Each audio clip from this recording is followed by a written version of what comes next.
Morning. I think we're ready to go, and we wanted to start right on time. Aloha from Hawaii, and wherever you are, I see we have participants from literally all times, almost every time zone in the world here today, and I really appreciate specifically to those that had to get up in the middle of the night, our friends from India, for example, in Asia.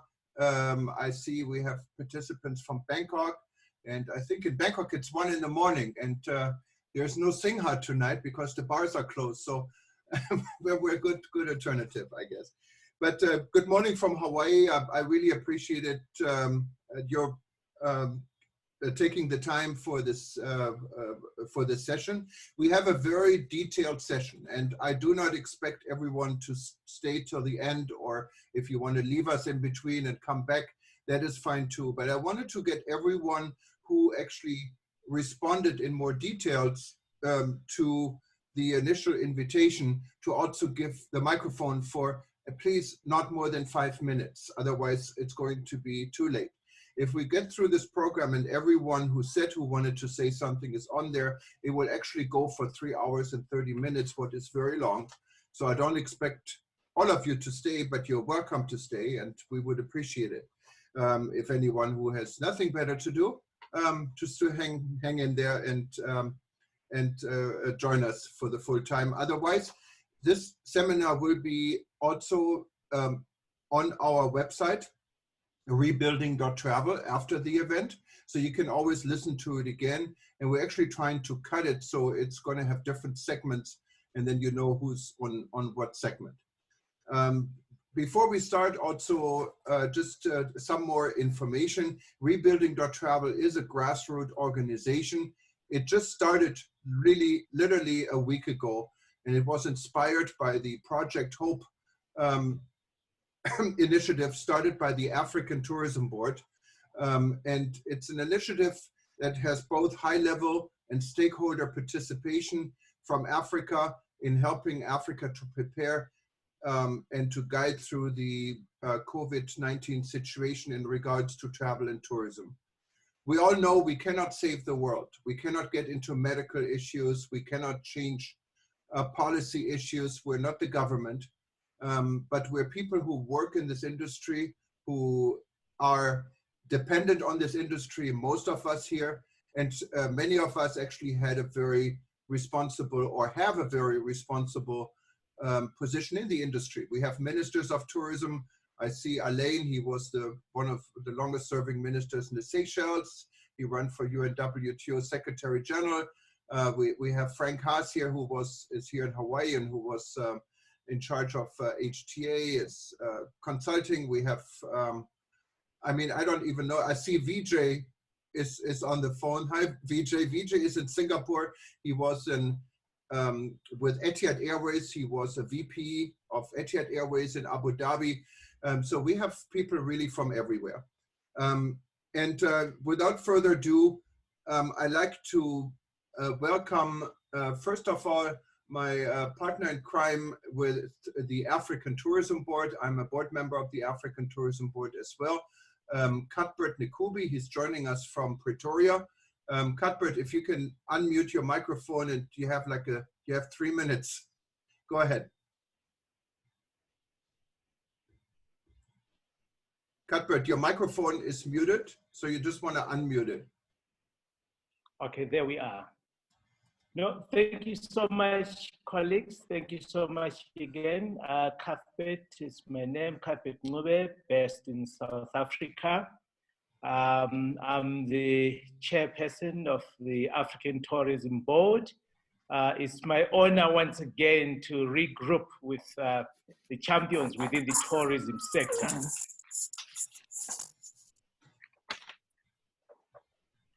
Okay, thank you very much, Cuthbert. And I'd like to welcome a good friend and someone who really doesn't need any introduction. He has been the UNWTO, United Nations World Tourism Organization Secretary-General for 7 years. Very involved also in Africa. He was actually elected at the UNWTO conference in Zambia and Zimbabwe. This must have been like 8, 9 years ago now. And he has been, even after he resigned as Secretary-General, you see him on many different platforms, and he can probably explain this himself. Welcome, Taleb Rifai, Dr. Taleb Rifai. Thank you so much. Thank you so much, Juergen. You're always a good friend. Thank you, everybody. I'm happy to see all of you here. I'm Taleb Rifai. I used to be Secretary-General of UNWTO, speaking to you from Amman in Jordan, the Middle East, the small little country that now is doing a lot to combat coronavirus. Now, I have been very instrumental in putting together what we call the HOPE project, which is the basis for all of this. The HOPE project is a project that was designed for Africa, but now it can extend itself to the whole world. Now, this project, I'm going to take just a few minutes, as Juergen allowed me to, just to sum it up a bit and talk a little bit about how we see the situation. I see that there are two phases to the crisis now: containment phase and the recovery phase. Containment phase, we're all in, and many governments, many countries have dealt with it very successfully. It's a phase that really wants to put a limit and a tap on the medical part of the crisis. It costs a lot. Many people are still engaged in it, will continue to be part of it. But the second phase is more important, even it's the recovery phase. And in this recovery phase, we need to now move from the containment phase to the recovery phase. In the recovery phase, we're faced with realities. These realities are very tough. They're very clear. We have unemployment, economic downturn, size of which is not clear to us at all. Travel and tourism is in the heart of this. Travel and tourism today is probably the hardest hit amongst all the other sectors. There is no tourism if there is no travel. Travel has come to a complete halt. Now that's why very, very important now to look at what we can do. I've devised 4 major pillars. I want to suggest them to you now that could bring us back, because the recovery of the entire economy is more important than the recovery of our sector. Sector will not recover if the economy does not recover all in all. But number 1 is, when it comes to our sector, I think we should emphasize a little bit more on domestic tourism now. Domestic tourism is something we start with immediately, because you don't need to fly from long distances to come to any place to do your tourism. Now, in addition to the fact that we're doing this not because it's the only thing that the crisis can take, it's the right thing to do anyhow. You know, I believe that there is no country that has the right or the pleasure of inviting any visitors from outside if the people of the country don't enjoy the country first. So it's a matter of principle to us. We should encourage domestic tourism no matter what. But this is an opportunity for us. We can share this crisis as an opportunity to put it back on track. Many of us have not, especially in developing countries, Africa is part of it, and many of the developing countries we represent here have not paid any attention to domestic tourism. Now, this has created a very tense situation between the locals and the foreigners that come from outside. No country is allowed to be enjoyed by foreigners if it's not enjoyed. Its own people first. It's something I believe in. Now, domestic tourism is very important now, although it does not bring in hard currency and does not contribute to the balance of trade, but it does keep the facilities open, it does create jobs. So it's important to keep it. The second point is digital technology. Digital technology has proven to be the main pillar of the post-corona era. Digital technology now is becoming, everything is from home. We're beginning to design things from far away. Even weddings, I have attended the wedding here where the priest was on one line. The bride and the groom were all in different parts of the world, and they got married from home. Now we have concerts from home. Everything is going to be from home. We have to start thinking outside of the box. And this is something very, very important, because the future of tourism is going to be centered around the digital technology. Number 3 is training and rehabilitation, because training now, our new post-corona era is going to be a completely different era from the one before. We need to re-qualify our staff. Restaurants will have to start instead of training their waiters to train people that make packing, home delivery, so on and so forth. Hotels will have to train people how to become more sanitized, how to become more clean. People are going to compete with each other on that regard. Fourth, last but not least, is the economic revitalization. Every country must allocate a certain amount of money to be put into trying to revise their economy, put money in the hands of people. In crisis, you don't make it tight on people. You put money in the hands of people. You encourage spending. Spending is very, very important. Now, I don't want to talk much about it, but if there is a chance, we could in the future, in the coming minutes or hours, discuss this further on. Now, the last thing I want to talk about is special arrangements. It can be done immediately now. For example, the concept of corona-free zone, not necessarily 100% free, but you should start thinking of how can we create an area where people would come here, feel more secure. From the minute they leave their homes to the minute they go back to their homes, destinations must start thinking about this. There's certain hotels, certain areas, certain districts, certain beaches, an area that has a geographic limitation. Because today, these protocols are going to be very important. The last thing I want to talk about is certification. You can't have any protocol if there is nobody for certification. These are guarantees and these are terms that we're going to be using and seeing a lot of in the future. I'm going to stop at this point, Juergen. Maybe if there's any other thing, you can add on to as we go along. Thank you so much, Juergen. Thank you very much, Taleb. And we have the opportunity for a few Q&A at the end of this session, or maybe in between the first part of the session, what would be in about 30 minutes. We thank you very much again. I'd like to welcome Alain St. Ange. She's also a friend now for God knows 20 years.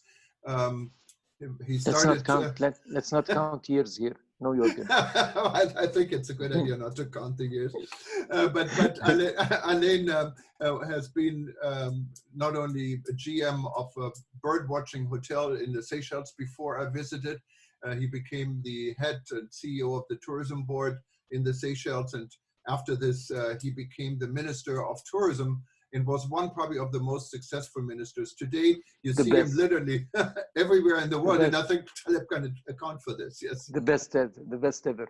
Thank you. Okay, thank you very much, Alain. He's joining us from the beautiful Seychelles. Now, I always said the Seychelles could really be a sister island of Oahu. When I see the pictures, and I've been to the Seychelles a few times, you feel like you never left home. Welcome, Alain. Thank you very much, Juergen, and thank you for the introduction.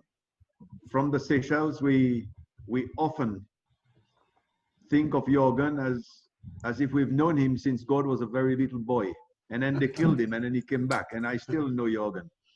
But tonight it is probably an important evening, and I want to congratulate Juergen for the initiative of launching this gathering of us all. It is an important gathering because through the HOPE project that has been done with ATB in Africa, when we think of hope, it won't happen by itself. Hope needs to happen by people. And it is through us all working together that we can have the spirit of hope and ensure that hope, resilience, gets us through this COVID virus that we are now facing. I follow very much on the line that Dr. Rifai has spoken about, but I also want to go a step further. We talk about domestic tourism. We must also include regional tourism. It is what will strengthen regions in this difficult time. It is the short haul runs that makes us stronger, because we also need to keep our regional airlines of the region alive. And if that is to happen, we need to include the regional concept of how to make tourism stronger. We think of Africa today, we see the difficulties of South African Airways. We know that others are also being challenged, including Air Seychelles, Air Mauritius, Air Austral, Air Madagascar. The whole lot is facing difficulties.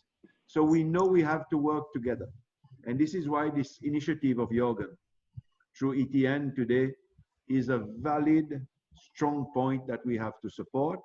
We have to work together and ensure that we can make the difference in this critical time of COVID-19. COVID-19, obviously, we've seen the peak, I think, now, and it is sliding down some areas faster than others. The Indian Ocean, we are very lucky. Seychelles is extremely lucky. We've had no one die from it. We've had 11 cases, 6 have already been released. There are 5 in quarantine still, but they are all being treated. And because we are small, with a total population of some 90,000, we are able to do this tracing of people that touch each other through planes coming here. And it is much, much easier for us. I sympathize with the bigger countries like the USA and Italy and so on, but it is together as we look at each other, give a helping hand, and try and advise each other through forums like this that we will be able to survive and ensure that we take the next step. We know tourism will never be the same again. This is quite clear. Tourism will now be dictated by a lot of virtual areas of working, instead of just the trade fairs where we've been for years and years. Now we will have to look at talking to each other through virtual means and still enticing each other to travel to our own countries.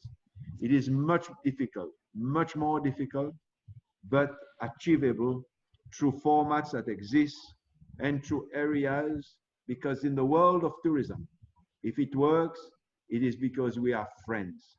It is a people's industry, and people is us talking to each other. I thank you, Juergen, and I wish you success with this forum. Thank you very much, Alain. Before I let you go, there was an interesting piece of news, and I know you're no longer involved directly with the tourism industry, but as far as I know, you're running for president of the country. So that is a fairly high position in the Seychelles, I would say. And the Seychelles just made an announcement in the local press, I think just a day or two ago, that you are now opening up the country for tourism. Do you have any information on this, how you do this? Yeah, the President of the Republic made an announcement 2 days ago that he is ready to open the airport once again. But opening the airport doesn't mean planes just fly in, because our tourism source markets are still under lockdown. So we will have probably a phased-in approach of seeing chartered flights coming in, private flights more than chartered flights. Private jets will start arriving, I would say, within the next week or 2. But these are small numbers and easy to contain. The bigger airlines are now looking at how to open the skies. Mauritius will probably have Air France landing before us on the 15th of June. So we will come in with regular flights as well. For now, it is a lot of cargo flights that are landing, but it is not commercial flights coming out of our source markets of Europe for now. We are looking probably that South Africa and Seychelles should open runs faster, but we also have to ensure that anybody coming, and this has been made clear by the Public Health Authority, that there'll be a lot of strict formats at the airport to monitor the people coming. And if you're from an airport that has the virus completely around that capital city, it'd be much more difficult for us to open it. But we are on the right path. I mean, we've now cleared for visiting cruises to come back to Seychelles, but there are no cruise ships sailing. So it is private yachts that will start entering the waters within the next few days. But Seychelles is conceived with sailors in mind, with so many islands that people can come to. And we are lucky. Most of the islands, apart from the main island, have not been touched at all by COVID-19. I ran Dennis Island for many years, and these islands are still today as virgin as they were, because we don't know what it is, COVID-19. We still have tourists on these islands that have refused to go back home and are spending an extended holiday in these remote islands where we have one island, one hotel concepts. So it is good to see that together we are able to exchange ideas and hopefully make a success of tourism once again, because the world needs it. I say thank you to our chairman as well in ATB. I see him there looking at his notes. I thank you for your guidance, and we will continue working together. Thank you, Alain. I'd like to, it was very insightful. I'd like to give the microphone to Vijay another good friend of mine. We know it for many years. He's been a senior executive and VP at Etihad Airways and was directly involved. I know we met at Roots Africa in the Seychelles with Alain and several other people. So you know the Seychelles and the connection with air connectivity, even though you're no longer with Etihad right now. But I wanted to just, I didn't think you would be joining. Otherwise, we would have put you on the agenda because Vijay is joining us actually from Singapore, where it's now 2:20 in the morning. Thank you for staying up that late or getting up that early. Either way, Vijay, good morning. Good morning. It's never too late to catch up with good friends. So delighted to see many of you here. And I must commend you for taking that initiative because there's been no better time when the world needed to actually reflect on the value of travel and tourism. Because I think for long, we've all recognized, and I think Dr. Rifai and Alain, yourselves and others have helped the world understand the critical value of travel and tourism in terms of helping economies take off, in terms of jobs, and I mean here in terms of very low-level jobs and very high-level jobs. So very critical for society. But in today's very unprecedented and unpredictable times, we need to come together and see how we help travel and tourism in a way come back. It will definitely not be the same world. Obviously, we are already beginning to live in the new normal, which is very different from what we used to experience. I mean, the airlines, as you obviously know, the airlines and cruises are the most affected by the pandemic, not only in terms of the health, but also the economic consequences.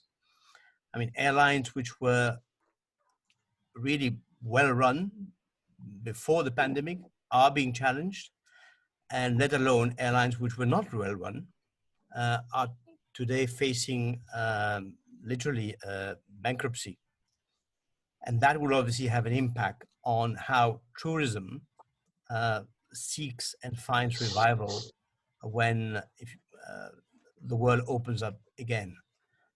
So I think two challenges today is how do we help countries help their airlines reshape and survive somehow, perhaps in a smaller scale.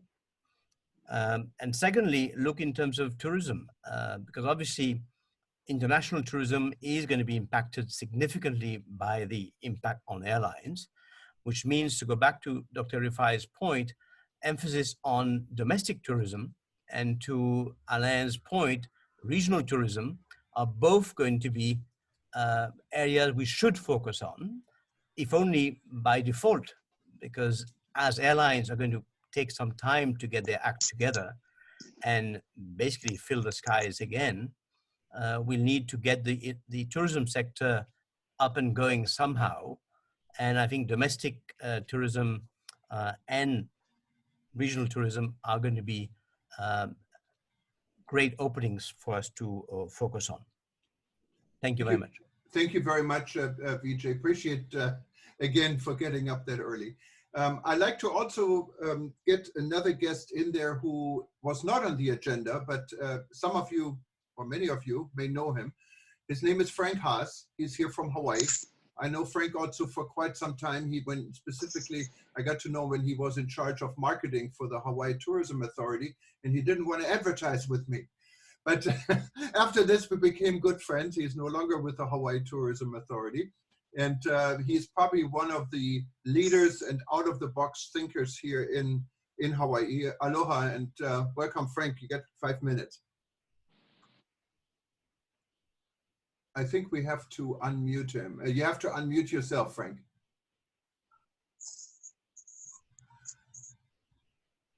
Okay, hang on. Okay, go ahead. Try again. Okay, I should be unmuted now. Yes. Aloha.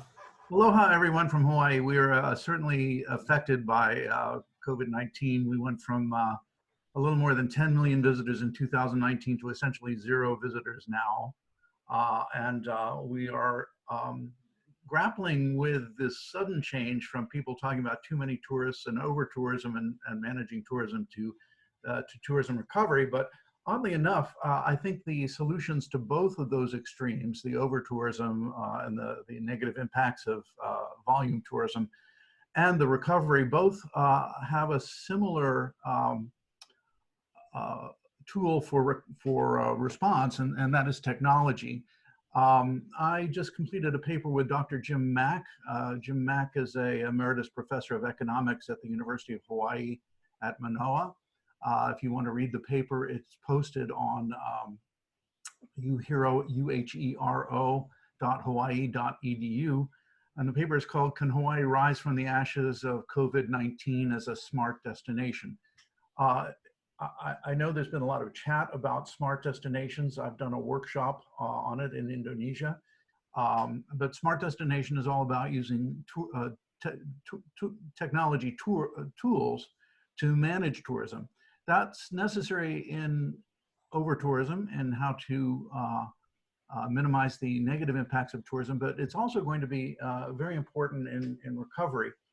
One of the huge issues we have as an island state where everyone comes in by air is the fear of the community that the community has of all these visitors potentially bringing in the virus.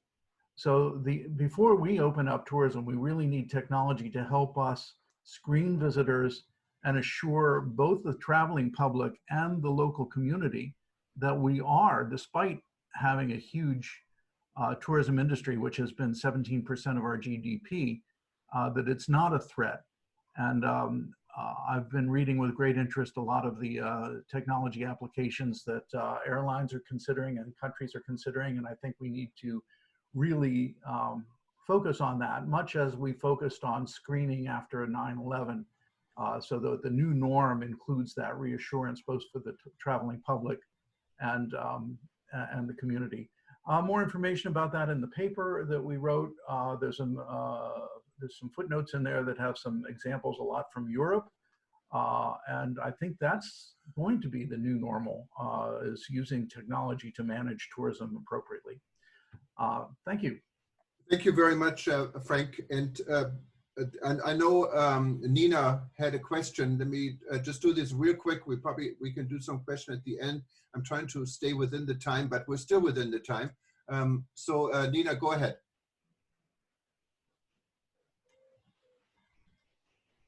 You have to unmute your microphone, Nina, please. I'm just trying to remember what my question was. Well, I can't help you this, but if you do remember, just go ahead and feel free to join us again. Thank you. I will let you know. Let me just rethink. Okay, thank you very much. Before we go to the second segment, I was asked by another good friend here, Pankaj. Pankaj, I know you so long, but I can never pronounce your last name, so I'm not even going to try it. But Pankaj is in Nepal.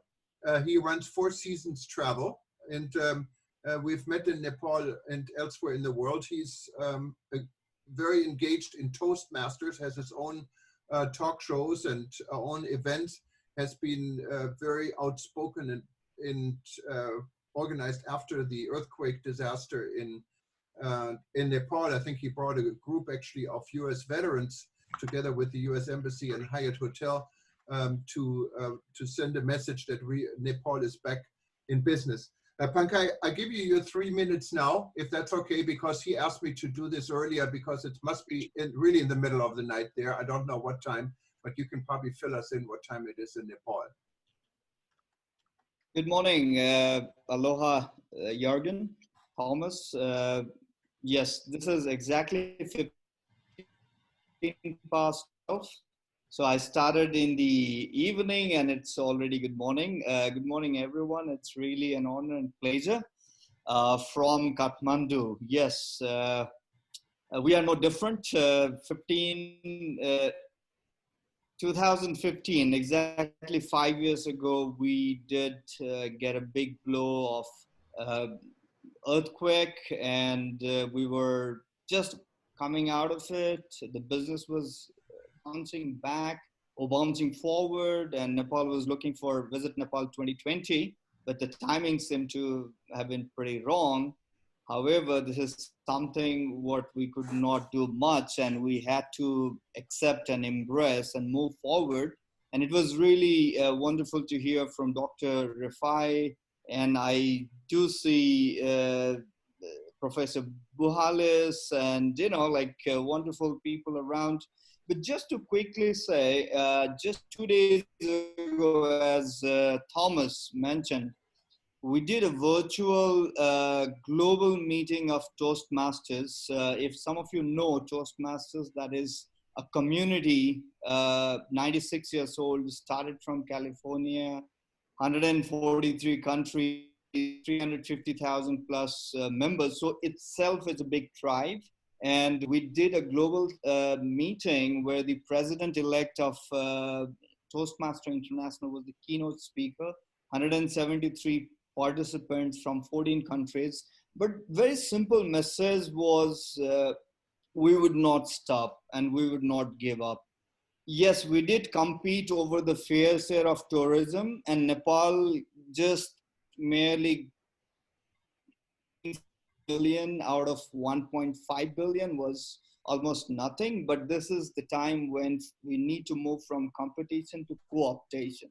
And as some of you already mentioned, that the new normal, I think we need to move forward from new normal to next normal, because xenophobia would be a new normal when things come back to normalcy.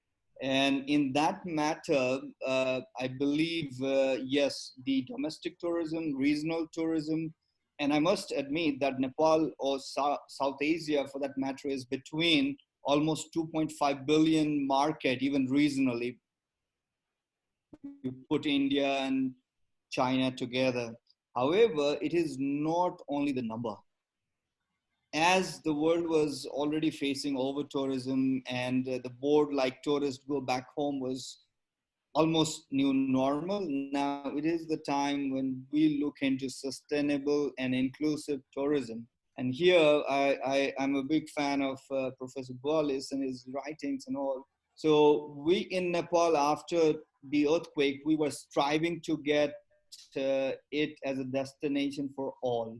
Though it is known for adventure tourism and people only think Nepal for those extremely fit or adventure seekers. But now we're working to make it for all. And I think after this COVID situation, it becomes even more important that people feel absolutely safe, because we need to put safety first before you put travelers back, and safety for the travelers as well as the host. So there would not be conflict of interest as well as the co-optation. We need to change our narrative as the destinations are working and telling people kind of various messages that stay home, stay safe, travel later, dream now. I think we need to put the travelers first, let them feel completely in position to travel again.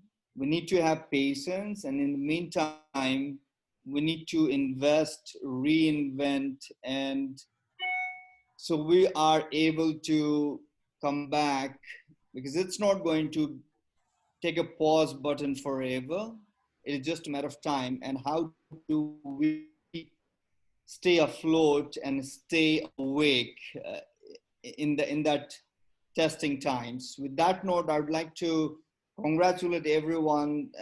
Congratulations, this Project Hope, Dr. Rifai, Juergen, and everyone involved. I am very confident, along with a tourism entrepreneur from the Himalaya, that we will bounce forward and we will make a positive difference together. Over to you. Thank you very much, Pankaj. And I'm also very pleased to say that the Nepal Tourism Board pledged to support us. The new CEO actually joined us. We also have Deepak, the old CEO, who is joining us. So we have a good team from Nepal, and a lot of the industry players also signed up. So Nepal is extremely active in this forum here. I wanted to also point out, we will get organized here a little bit. I just wanted to give many people the floor today so we get to know each other, to share more information and bring them up to discussion, we're setting up a platform for these discussions. It's not all just done. We just started 1 week ago. In the meantime, if you have any projects you wanted to share with the world and with everyone on this forum or wanted to discuss, just go to the website Rebuilding.travel, click on contact, and there is a form. You can easily do this, so we can start a more organized system after this. And we're all working very hard on this and following the lead actually of the African Tourism Board and our friend Cuthbert. And of course Taleb, who's chairing it. We have time for one question. So if there's any question right now, please raise the hand. There's a blue button on the right side of your screen, and just please let me know who the question is for.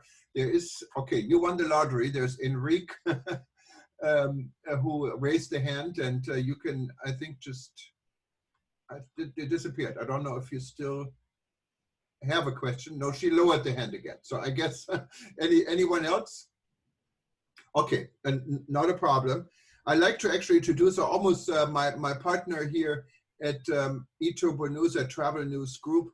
It's not only we publish eTurboNews, we also have a very important, even more important sector of our company, what is Safer Tourism. And Safer Tourism, it's a consulting arm of Travel News Group, and it's the head of the Safer Tourism Initiative is Dr. Peter Tarlow. And I don't think I have to introduce Dr. Tarlow that much either, but maybe you can just tell us a little bit about you and how you see everything, Peter. Good morning, and he's joining us from College Station in Texas. As we say in Texas, howdy, which is the Texas word for aloha. So good morning, good evening, good afternoon to wherever you are in the world. Thank you, Juergen. I'll try to keep my remarks as brief as possible so that many people can have questions and everyone will have a chance to talk. My specialty, what I work in around the world for the last 30 years, is tourism, security, safety, health, and well-being. And I'd actually like to suggest that this initiative that Juergen has begun, we might call Project Wellbeing, because it'd be a way of bringing us all together. So I'd like to take, first of all, a few of for those of you who are unaware of the term surety. Surety is where we bring safety, security, economic development, reputation, and health together. And those come under the rubric of surety, a word borrowed from the French and from the insurance industry to try to bring the world of tourism correct. My colleague and friend who I just got to meet from Nepal, I think said it best when he said that without safety and security, there will be no tourism. And part of that was the whole issue, as we see right now, of the safety and security of the health perspective within it. When people become scared, they don't travel. But I think the world of surety has a lot of things that could be teaching us to deal with this crisis. And some of the challenges that we have. For example, when it comes to the issue of crime, we do not have in the world a standard definition of what a crime or crime rate refers to. In the same way, we're going to need, in order to be able to study these particular new challenges that we have, standard definitions. What do we mean by someone being sick with COVID? How quickly do we declare someone recovered or not recovered? Each country, each terminology is trying to use its own way. And so I think it's going to be very important, and something that we could do is try to work on standardizations of definitions so that everyone understands what the data is. We want to be data driven, but garbage in is garbage out. And if you don't have the same definition for the data, then you really don't know what you're talking about. Secondly, the tourism industry for all too often has often said, this is what we need. This is the time when we have to go from getting to giving. We have tremendous numbers of skills that we could be helping to rebuild economies. We understand marketing. We understand customer service. And those are going to be issues that people throughout the world are going to need, those skills, in order to rebuild an economy, because without economic security, there will not be any tourism. So we have to give, and in giving, we will be creating. What we're really dealing now is a question of risk management. And so we have to be very careful. We cannot overpromise what we cannot deliver.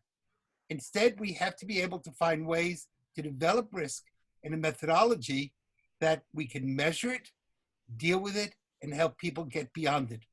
Also understanding we will never have 100% safety. We will never have 100% security. The most we can do is make the target less, and hopefully instead of having 1,000 people die from COVID, we bring it down to 10 people or 20 people. I would call that a major success. I want to remind everyone, we are talking a lot about technology, but technology on some level can only go so far. The term for hospitality is also related to the term for hospital. Both come from the Latin root to take care of. And so yes, it is very important to use smart technology. I don't disagree. But on the other hand, tourism, you cannot have a relationship with a machine.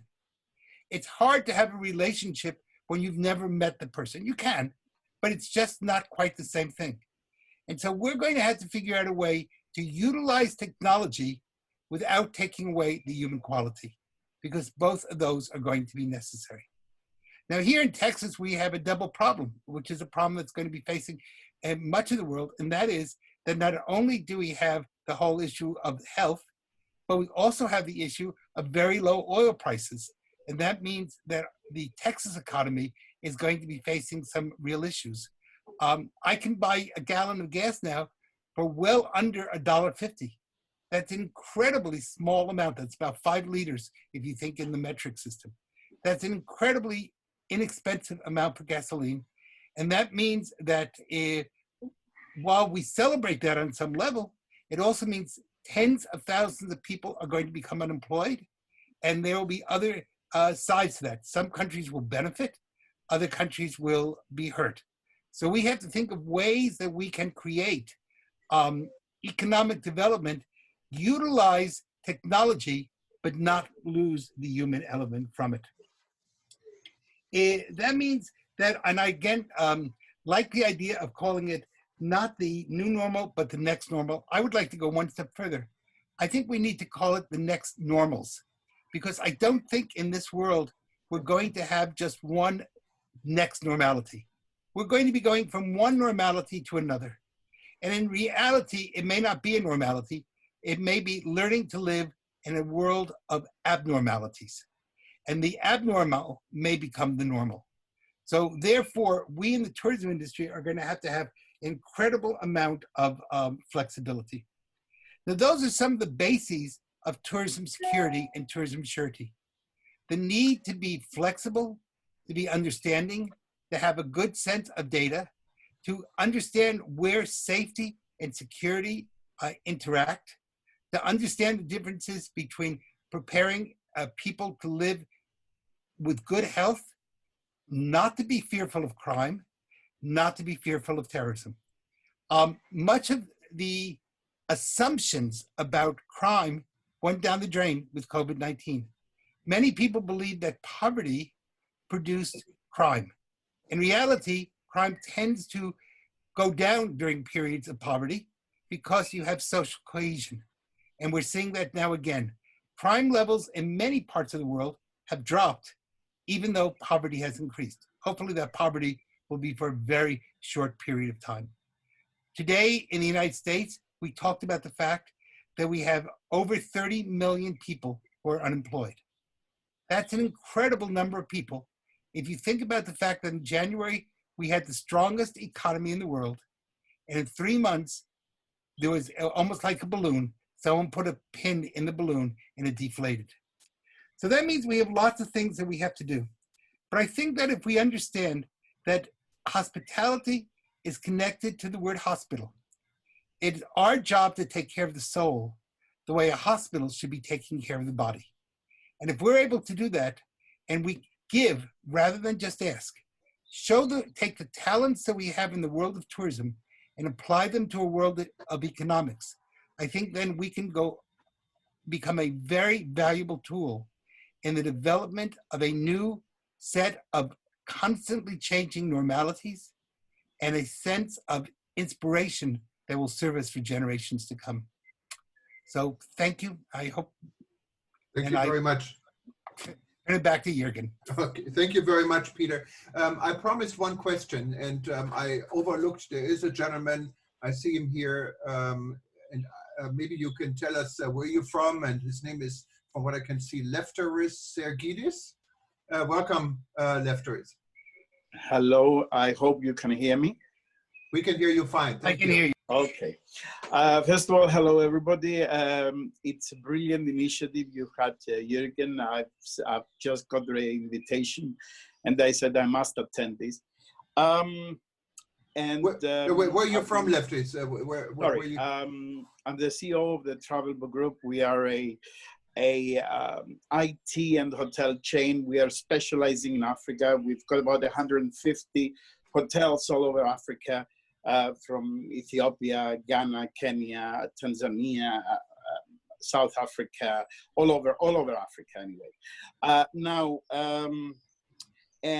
We are helping the hotels with the awareness, the branding, the technology, their revenue, their e-commerce, and all that. We've seen the drop of reservations, of course, all over Africa, except a couple of countries that are still accepting some tourism. And we know it will be very, very difficult to come back from this.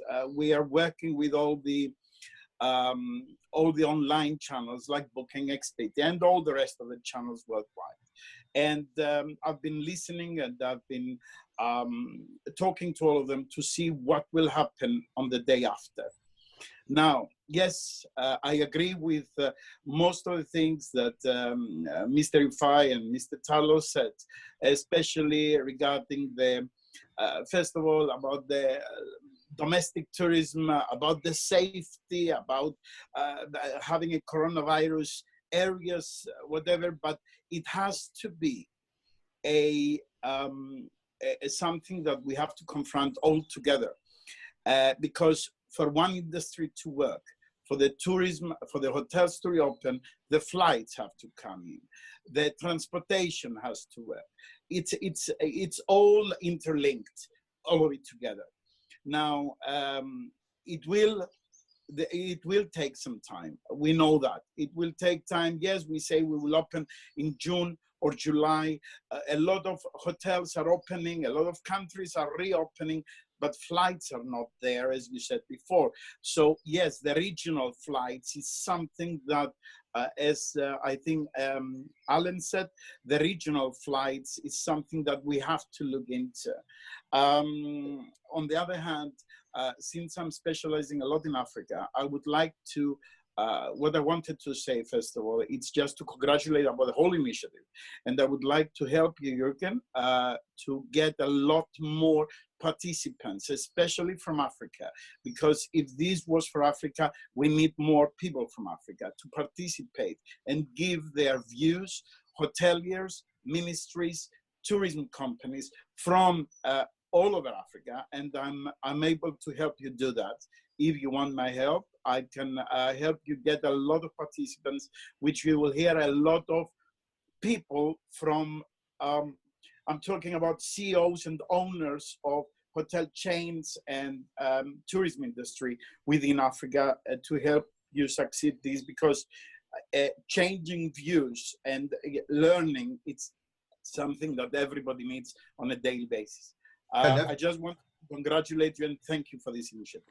Thank you very much, Lefteris. And as you know, I'm also involved, and I'm the board of the African Tourism Board. We have the chairman, Cuthbert, actually here as well. And Dr. Taleb Rifai is chairing the project Hope for Africa project. We would like to invite you to participate. Let me just give real quick, Cuthbert, just a word to respond to this. And like 2 minutes, Cuthbert, if you can unmute your microphone. That would be great. And Cuthbert, as I said, is the chairman of the African Tourism Board, joining us from Pretoria. Yeah. Thank you so much, colleague. Really appreciate. most probably I might as well take this great opportunity to appreciate your initiatives, Juergen, especially as we are facing these challenges. And I'm actually honored as well to share this platform with Dr. Taleb, who is our chair, and our president, Alain. We are really indeed inspired with your leadership, practical leadership qualities.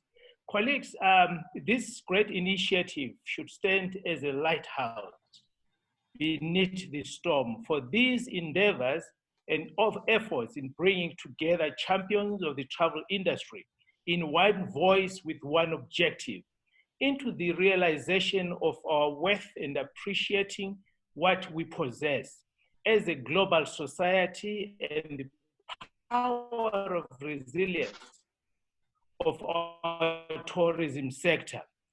Dear friends, in as sure its secular orbit, the economies and especially our travel sector will surely bounce back gradually from the domestic movement, regional, continental, and will see a global participation. Therefore, as part of our recovery mechanism, we would want to see a more integrated and cohesive approach to human movement, which will surely benefit our world as a block of nations and its communities at large.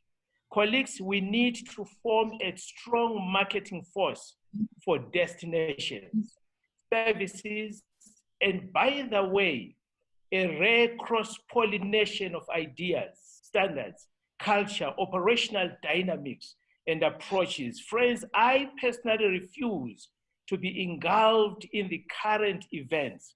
I'm looking beyond where this sector will surely survive. Let's therefore now open the door of culturing our environment for the transfer of skills in preparation for a rebound and recovery of our sector. Let us embrace our culture and transfer of economic advantages and economic growth. Colleagues, surely before us stands a rare opportunity whose lifeblood is dependent on our devotion, our hard work, our open-mindedness in viewing our global village as an equal partner in the developments around us.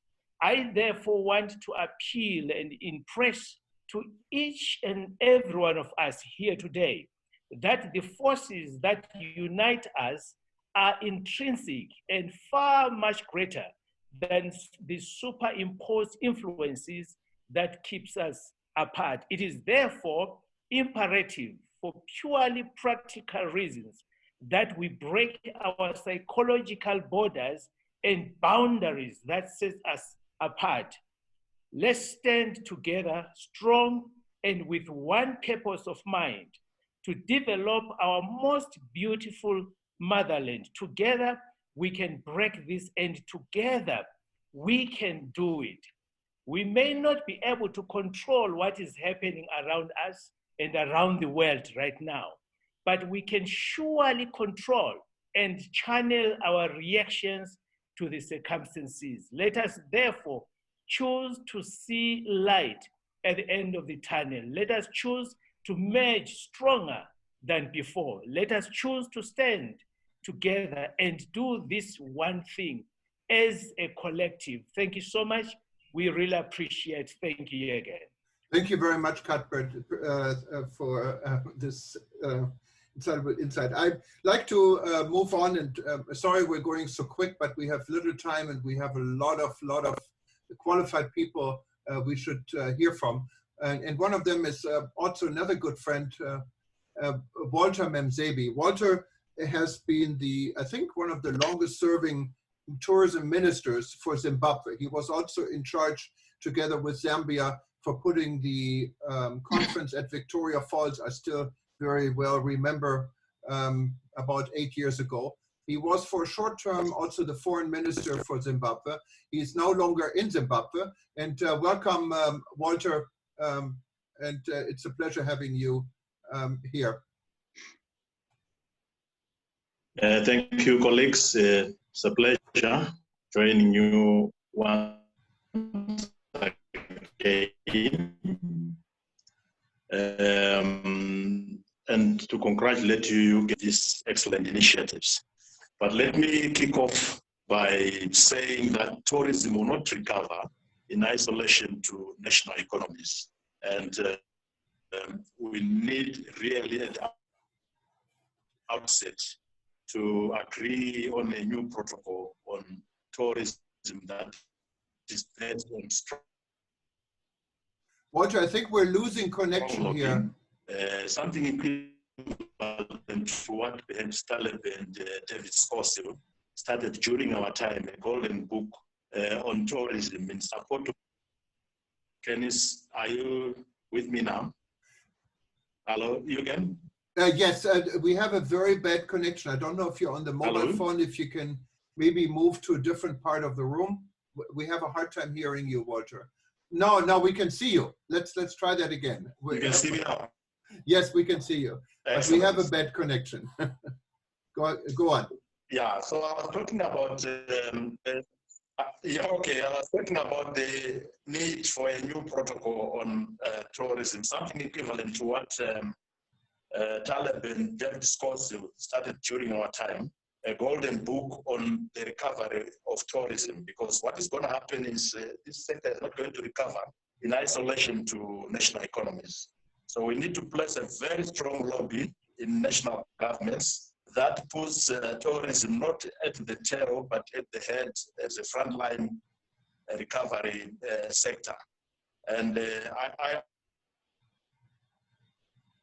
I hope that as we do so, we will put all effort to lobby governments to make sure that this sector is not put in the back burner of all recovery efforts.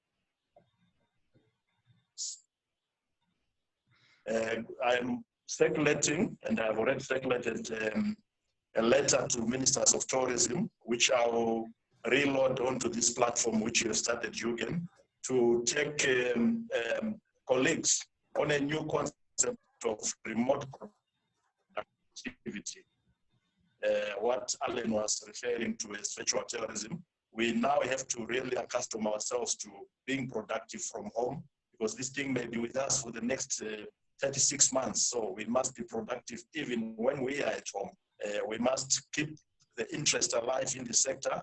And so virtual tourism is going to take center stage. So I will be sharing, colleagues, with you a lot of information on EON virtual reality products to make sure that we keep interest in our sector going forward into the future.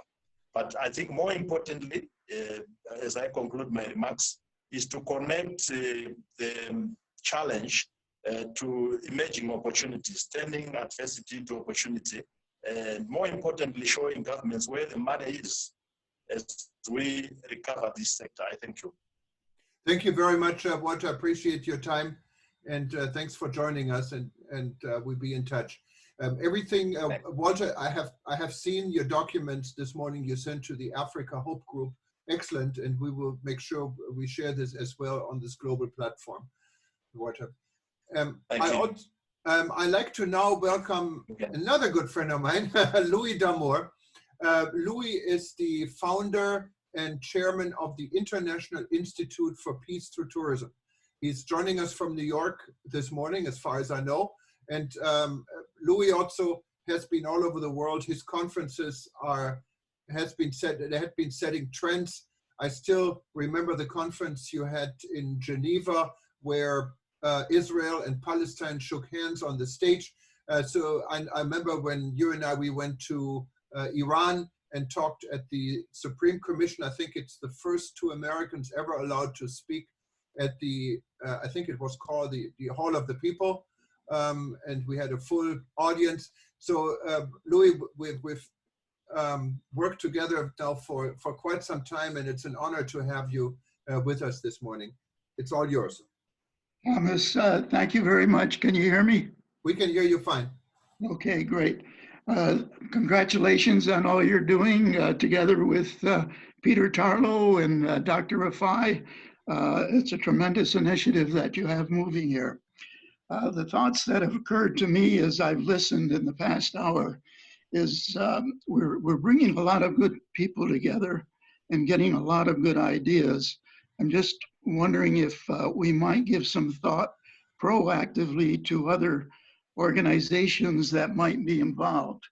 I'm thinking, for example, of SKAL International, which has... Louis, if I can just interrupt you here real quick. SKAL International, I just talked to the president yesterday from New Zealand, and they joined actually our initiative together, and I forgot to mention this in the beginning, also with the Resilient,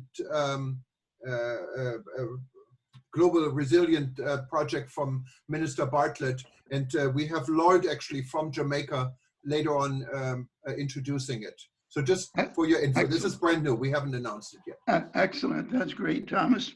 And the other thought is I've begun to put together, particularly now related to your Project Hope in Africa, a list of African academics that might become involved in the training initiatives as we move forward in Africa. And then this could be extended globally with the collaboration of people like Jafar Jafari and Don Hawkins. The other thought is the young people have increasingly shown a lot of creativity, not just in tourism, but generally with regards to global issues, including climate change. And I wonder if we might reach out to young people in the industry, maybe interns, people in universities who might get involved in developing their own creative initiatives and joining with us with their creativity and volunteering in various areas of what we do going forward. Thank you very much, Louis. And again, it's great to have you on the team. And whenever there is a crisis in the world, Louis always has been there, and he is always taking a lead with his very well regarded philosophy of peace through tourism. Thanks again. Thank you, Thomas. I'd like to welcome Felicity Tomlinson. And Felicity and I, we only know each other for a couple of weeks, but she has impressed me with a platform. She's joining us from Sydney. And Sydney now, I think it's also very early in the morning, at 5 in the morning. Thank you so much. And I know she has joined our African meetings as well at a really odd time always. And that shows how devoted she is. She works with Tipsy in Australia, and Tipsy is a learning platform ideal for times like this, where people are sitting at home and need to further their education in a very easy and fun way. Good morning, Felicity. It's the microphone is yours. Thank you so much. I'm actually in Melbourne, Australia, so a few hours south of Sydney, but yes, same for anyone that's been here. It's fantastic to be here though, and I really appreciate the opportunity to be a part of the group of people that's doing so much in so many different countries. And thank you, Juergen, for introducing. I do actually have, I know you'd allocated a little bit more time for me to give a presentation. So are you okay if I share my screen there, Juergen? Yes, please do. Okay. So firstly, I'm just going to explain on a few slides how Tipsy works, and then I'll finish with a video just to show you exactly what we're doing right now to support the hospitality industry globally. I'll just share my screen, and let's hope technology works perfectly.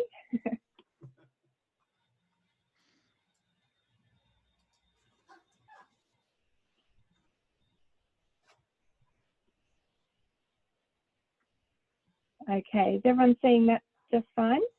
Yes. Great. All right, so at Tipsy, we're offering free subscriptions to all of our courses, all of our lessons until September 30, 2020. So at Tipsy, we've got a very passionate bunch of people behind the scenes at Tipsy, and we very much believe that's a big reason of why we really just think hospitality starts at home, and it starts with the teams that you work with. And we really think that defines and is the basis of what we do. So Tipsy is an online hospitality training platform, and we have our courses subtitled in many, many different languages. We also have the platform available in about 6 languages when you use the app. But as far as subtitling on video lessons, they're currently available in about 20 languages. And if there's not a language there that you're wanting, talk to us and we can work through options. So Tipsy is 2 things. It's a purpose-built platform, and it's really created with the learner at the centre. So it's built in order to build capability of people very quickly and easily to get them job ready and to get their skills up. We also continue to film and release new courses every month to ensure that there's really exceptional quality skills and that they're very up-to-date skills. So the instructors, we film with them on location. So we source instructors based on their credentials, based on having won industry awards. They need to be recognised by their peers. And we source people globally, and then we fly on location. We do a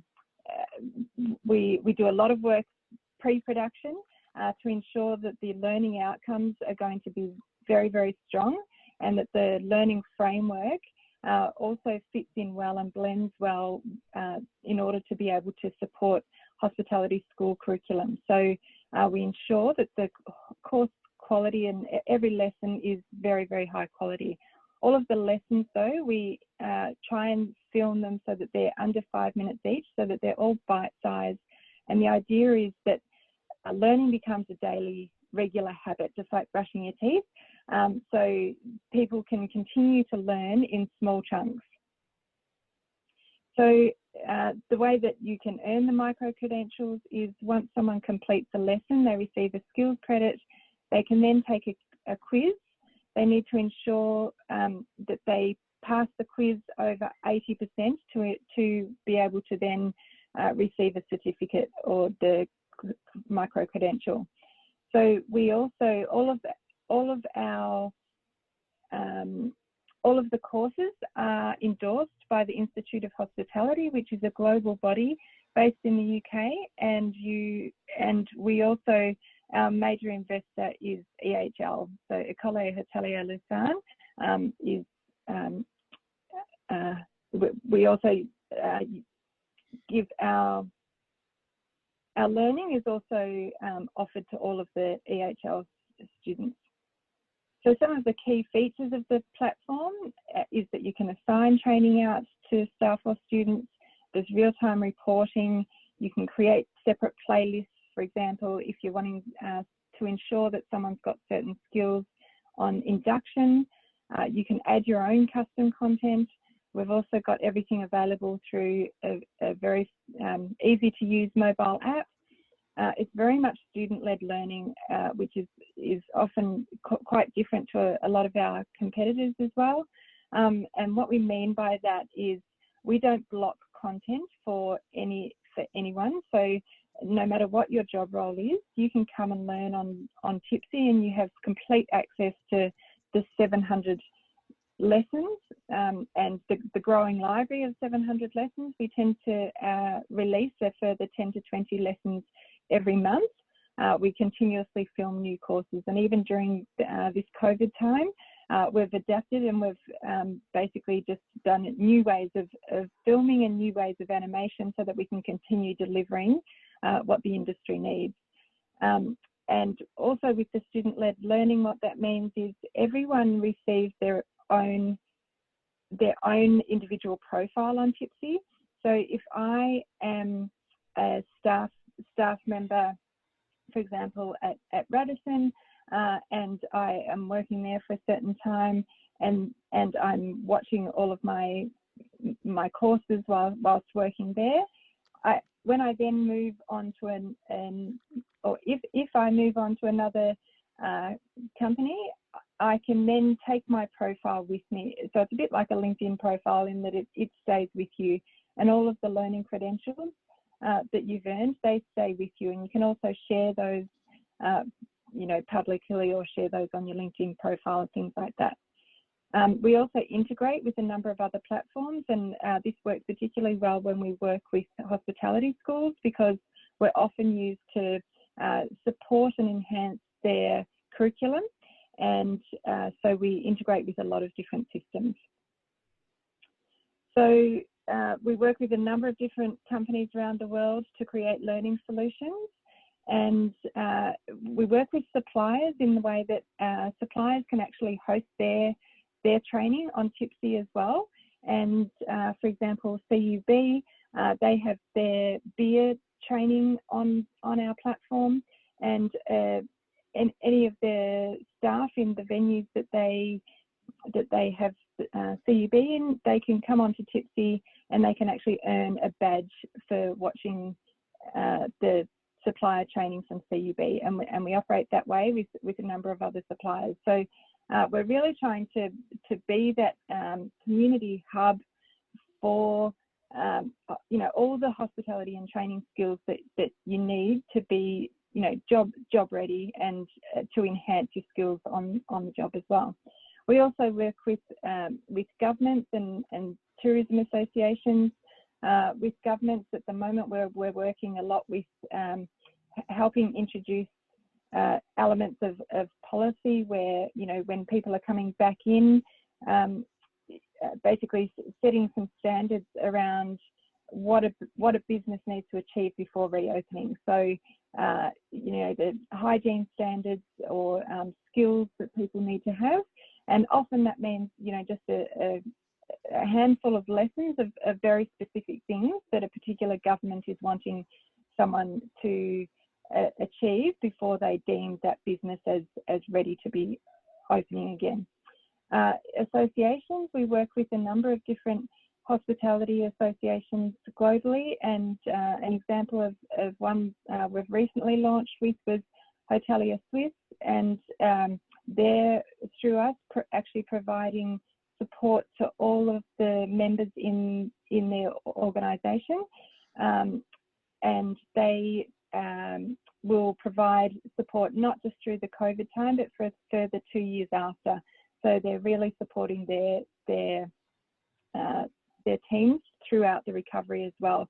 And they can also add their own training, their own custom content training to Tipsy to support that. We also work with a number of large hotel groups and hotel chains. Again, we can very quickly and easily get consistent training out to a huge number of staff across a huge number of venues. We also work with, you know, just a small cafe that might, you know, that's your mum and dad cafe. So, you know, any size we can work with and get them up and running very, very quickly. Most of it really, people come and self-serve online, because you can easily commence. There's lots of webinars, there's lots of you know, help hub articles, that sort of thing, to get people going. As far as hotel schools, schools can also add a lot of the schools add their own students, just either as a blended learning solution or flipped classroom.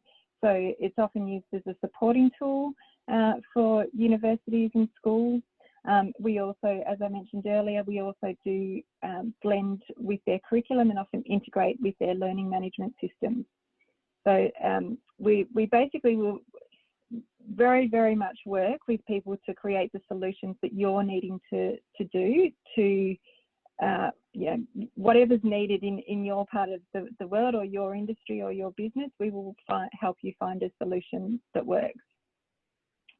So you can join our community at tipsy.com, and I just want to play a quick video that's just talking very specifically about the COVID program that we've offered. So we are offering completely free access to anyone in the world that is in the hospitality industry that, you know, could do with support at this time for learning. So I will play this, and I'll just check that the volume, I'm hoping, will work fine, given that it's a video playing.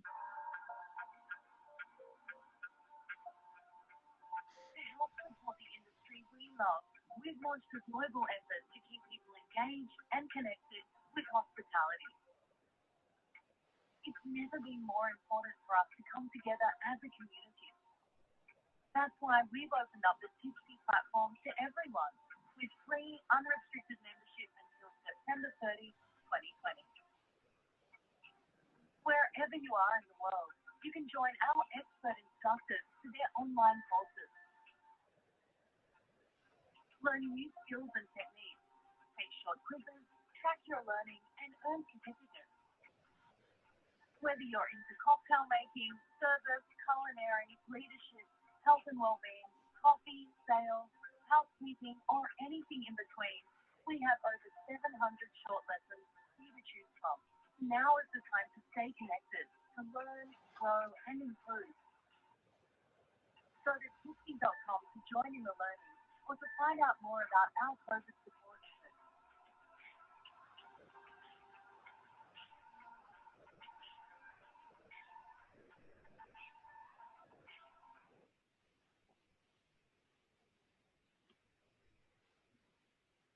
Thank you so much. Thank you very much, Felicity. Interesting presentation. And our next guest was supposed to be the Honorable Minister of Tourism, Bartlett from Jamaica, and he wanted to speak about his Generation C, what he calls the generation after COVID, and his Global Tourism Resilience and Crisis Management Center. He called me earlier and said that he's stuck in Parliament and may not be able to join us. In case he does join later, we will give him the microphone. And I think Professor Lloyd Waller, who is involved with the University of the East Indians in Jamaica, may also be engaged. I don't see him online, but I'm wondering, since Taleb is also the chair for this committee, maybe Taleb, you can just give us a little bit, and you raised the hand already, so that's good. So the microphone is yours. Thank you so much. Thank you, Juergen. I had a question just to Felicity before I go into explaining the center. Is that okay, Juergen? Sure, absolutely. Okay, Felicity, you said that until 30th of September, you have that free. Free to who? To the participants or to governments or to companies, to what? If you can explain that to us, because I have many interested parties, particularly in Africa and in the Middle East. Are we talking about free access until 30th of September? For who? For individuals? And if so, what happens after the 30th of September? Yes, so it's free to absolutely anyone. After the 30th of September, if you've just joined as an individual, then you have a choice to either go back to just a freemium subscription, which means you get free access just to our service content, or you can continue on paying a monthly or an annual subscription. If you are paying as a business, if you've come on as a business and put your teams on, then you can choose. At the moment, we have a number of businesses who have put on, a huge number of staff through this time, and then they will bring the numbers back down to what fits with their budget after September 30. Governments, a lot of the conversations with governments are actually, we're very much, they're promoting Tipsy for the next 6 months, but a lot of the conversations are actually more about the recovery phase and how they can continue to support these businesses ongoing. So some that we're working with, for example, are either co-funding the payment with businesses, moving forward, or for a certain period of time completely funding what those business subscriptions would be moving forward for a period of time. So again, we can very much work with people after that, after that time on what the commercials look like for what suits people at that time and in their situation. Thank you so much, Felicity. It's a great program. Thank you so much. Okay, now I'll talk a little bit about the center. The Resilience Center that was set up in Jamaica with the partnership of the West Indies University. It's the West Indies University, not the East Indies. Juergen. Yes. And Professor Lloyd is in charge. He's the director of the center, which is based on campus. is a very important initiative. It was set up by Minister Bartlett to respond to crisis. It was set up as at the dawn of the hurricanes that keep hitting the Caribbean. But then we decided to move it from being just Caribbean, just contained with natural disasters, into a crisis center for all kinds of securities. I think here, our friend, I think it's Peter, talks about the security thing. We are talking about five levels of security now, of crisis. One is natural disasters, 2 is health pandemics, 3 is terrorism, 4 is economic downturn, economic crisis, and 5 is political crisis as well. All of this are part of what we do. And what we do, we do 3 things. We do 3 things. We first of all have a database compiled at the University of West Indies in Jamaica. We have now established another center in Kenya. We're establishing all over the world. Any university that wants to join us can join that. We become a center for collecting data. We cannot every time that a hurricane happens cry help. We have to have the data to know what happened last time. We move from that point on. The second thing is we have to look at preparedness. If a crisis happens, what does every party in the country have to do? How do they do it? We train them for that. And thirdly, which is very important, is the communication part. Because communication can lessen or increase the time that is needed for recovery. This is what the center does. I'll stop at this point, Juergen. I think if Minister Bartlett comes, he would like to add probably other things. Yes, thank and you so much. thank you very much. And I'm chatting with Lloyd Waller, Professor Lloyd Waller, who's trying to join us on WhatsApp. So if he comes, I will give him the microphone real quick. We also were supposed to have, and I know a lot of the people, I just wanted to say this was all planned very last minute. So a lot of the people we're planning as a speaker, they have received an email and they had an interest in speaking, but we didn't have time to follow up and going back and forth that everyone is actually here attending. So I fully understand this. So if we go through the list, if someone isn't here or joined us later, we'll be flexible.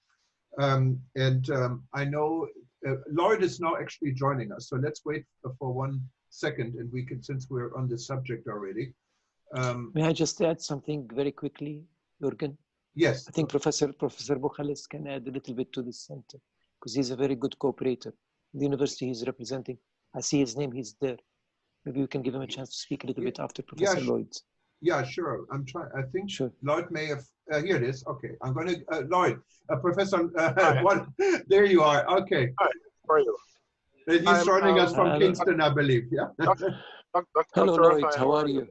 Good to see you. Good to see you, Professor. All is well? Good. All is fantastic. Yeah, go ahead. You got the microphone. We have a very nice group here of people from all over the world, and they're anxious to know a little bit more about the global tourism resilience and crisis. You want me to speak now? I'm sorry, Lloyd. No, I wanted to know. You want me to speak now, or Dr. Yes, Price? please. Yeah, you're on the phone. So go ahead and speak now. All right. So the Global Tourism Resilience and Crisis Management Center was started in 2017. It emerged out of UNWTO GOJ IDB World Bank conference and can you hear me? Oh, yes, right. We can hear you. Go ahead. Go ahead. Okay. Conference and part of what came from the conference was the whole idea that persons in the tourism space were desirous of an institution or a center that focused specifically on tourism resilience. There's always a recognition that resilience is a big issue, and there's a lot of regional institutions and some global institutes that deal with resilience, but non-specific to tourism. And the idea of the center, well, the idea of a center came based on conversations with Minister the Honorable Edmund Bartlett and Dr. Taleb Rifai. Since then, the center has been physically established at the University of the West Indies, but we have links and other centers and other centers that are connected to this center itself in Nepal, in Malta, in South Africa, in Kenya, as well as in Japan.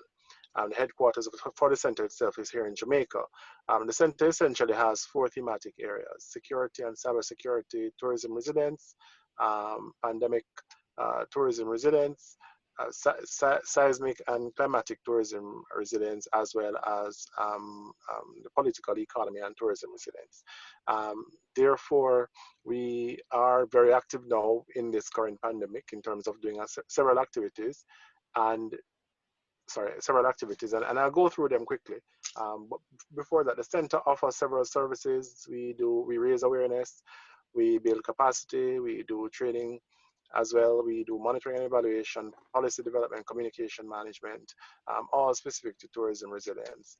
In the last 2 years, we've had 15 projects specifically as it relates to raising awareness through our workshops, seminars, forums, and roundtables that have significantly contributed to a better understanding of different aspects of climate change and climate action, specifically in the region itself. The center itself has a number of partners across the world, ranging from civil society to governments, private entities, as well as now medical institutions. In the last 2 months, in particular, since the coronavirus, we've activated our pandemic tourism resilience activity, and we've been engaged in a number of task force and recovery activities itself. We have activated our social media portal, and through the social media portal, we are able to connect specifically to the vulnerable persons in the tourism space who are still working. These are the persons in attractions and some hotels, and specifically those who are not working as well, who through several partnerships with different organizations, we are providing them with information about the virus. We are providing them with opportunities to build their own capacities while they are sheltering in place. I think I can stop there for now. Thank you very much, appreciate it. And I know you have a very busy schedule, and I've had a chance to talk to Minister Bartlett yesterday, actually in the middle of the night. So this gentleman is working day and night. And I saw his show on, I don't know what TV channel this was, and said he's going to be with Richard Quest on CNN later on today. I think he was on Sky at 3 a.m. this morning. I saw that, and he sent me the video. And I know he's one of the hardest working ministers in the world, I know. And I like his concept he mentioned, and we had reported about it on ETN yesterday initially about it. We wanted to kind of, I think, adopt it possibly in this network about Generation C. We had the Millenniums and Generation C. I think it's a fantastic idea because it's going to be excellent concept of a new generation. So we will share more information as we go along and open the discussion on this platform as well. Our next guest is Joy Gibrilo. She's the Director of Tourism from the Bahamas. From what I can see, I saw her earlier. She's not online right now, but perhaps Anita Johnson-Patty, who is, I think, the Communication Director for Bahamas, the Ministry of Tourism of Bahamas, is online. Anita, good morning. Could you say a few words, perhaps? Or is Joy going to join us later? Let me chat. Anita, can you hear us? Anita, the microphone is on. You can speak.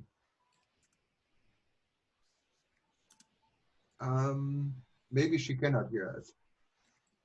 Okay, so I guess I'm going to watch out if Joy is joining us. And Anita, if you hear this, you can raise your hand after you fix your microphone, and then we're going to get you on a little bit later.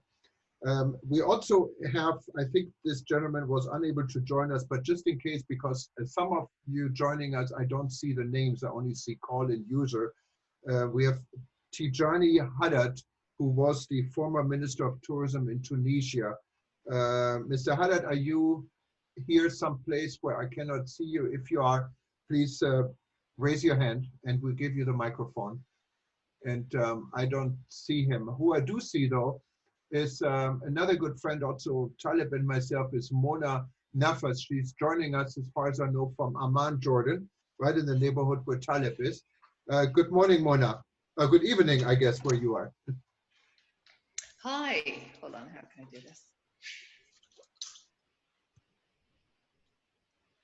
Hi, how are you? I'm fine. You're on the forum. Yes, yes. It was so good to see Taleb and friends from all over the world. Good evening from Jordan. Juergen, thank you so much for getting everybody together. It's a very impressive list. And, you know, here we are in Jordan.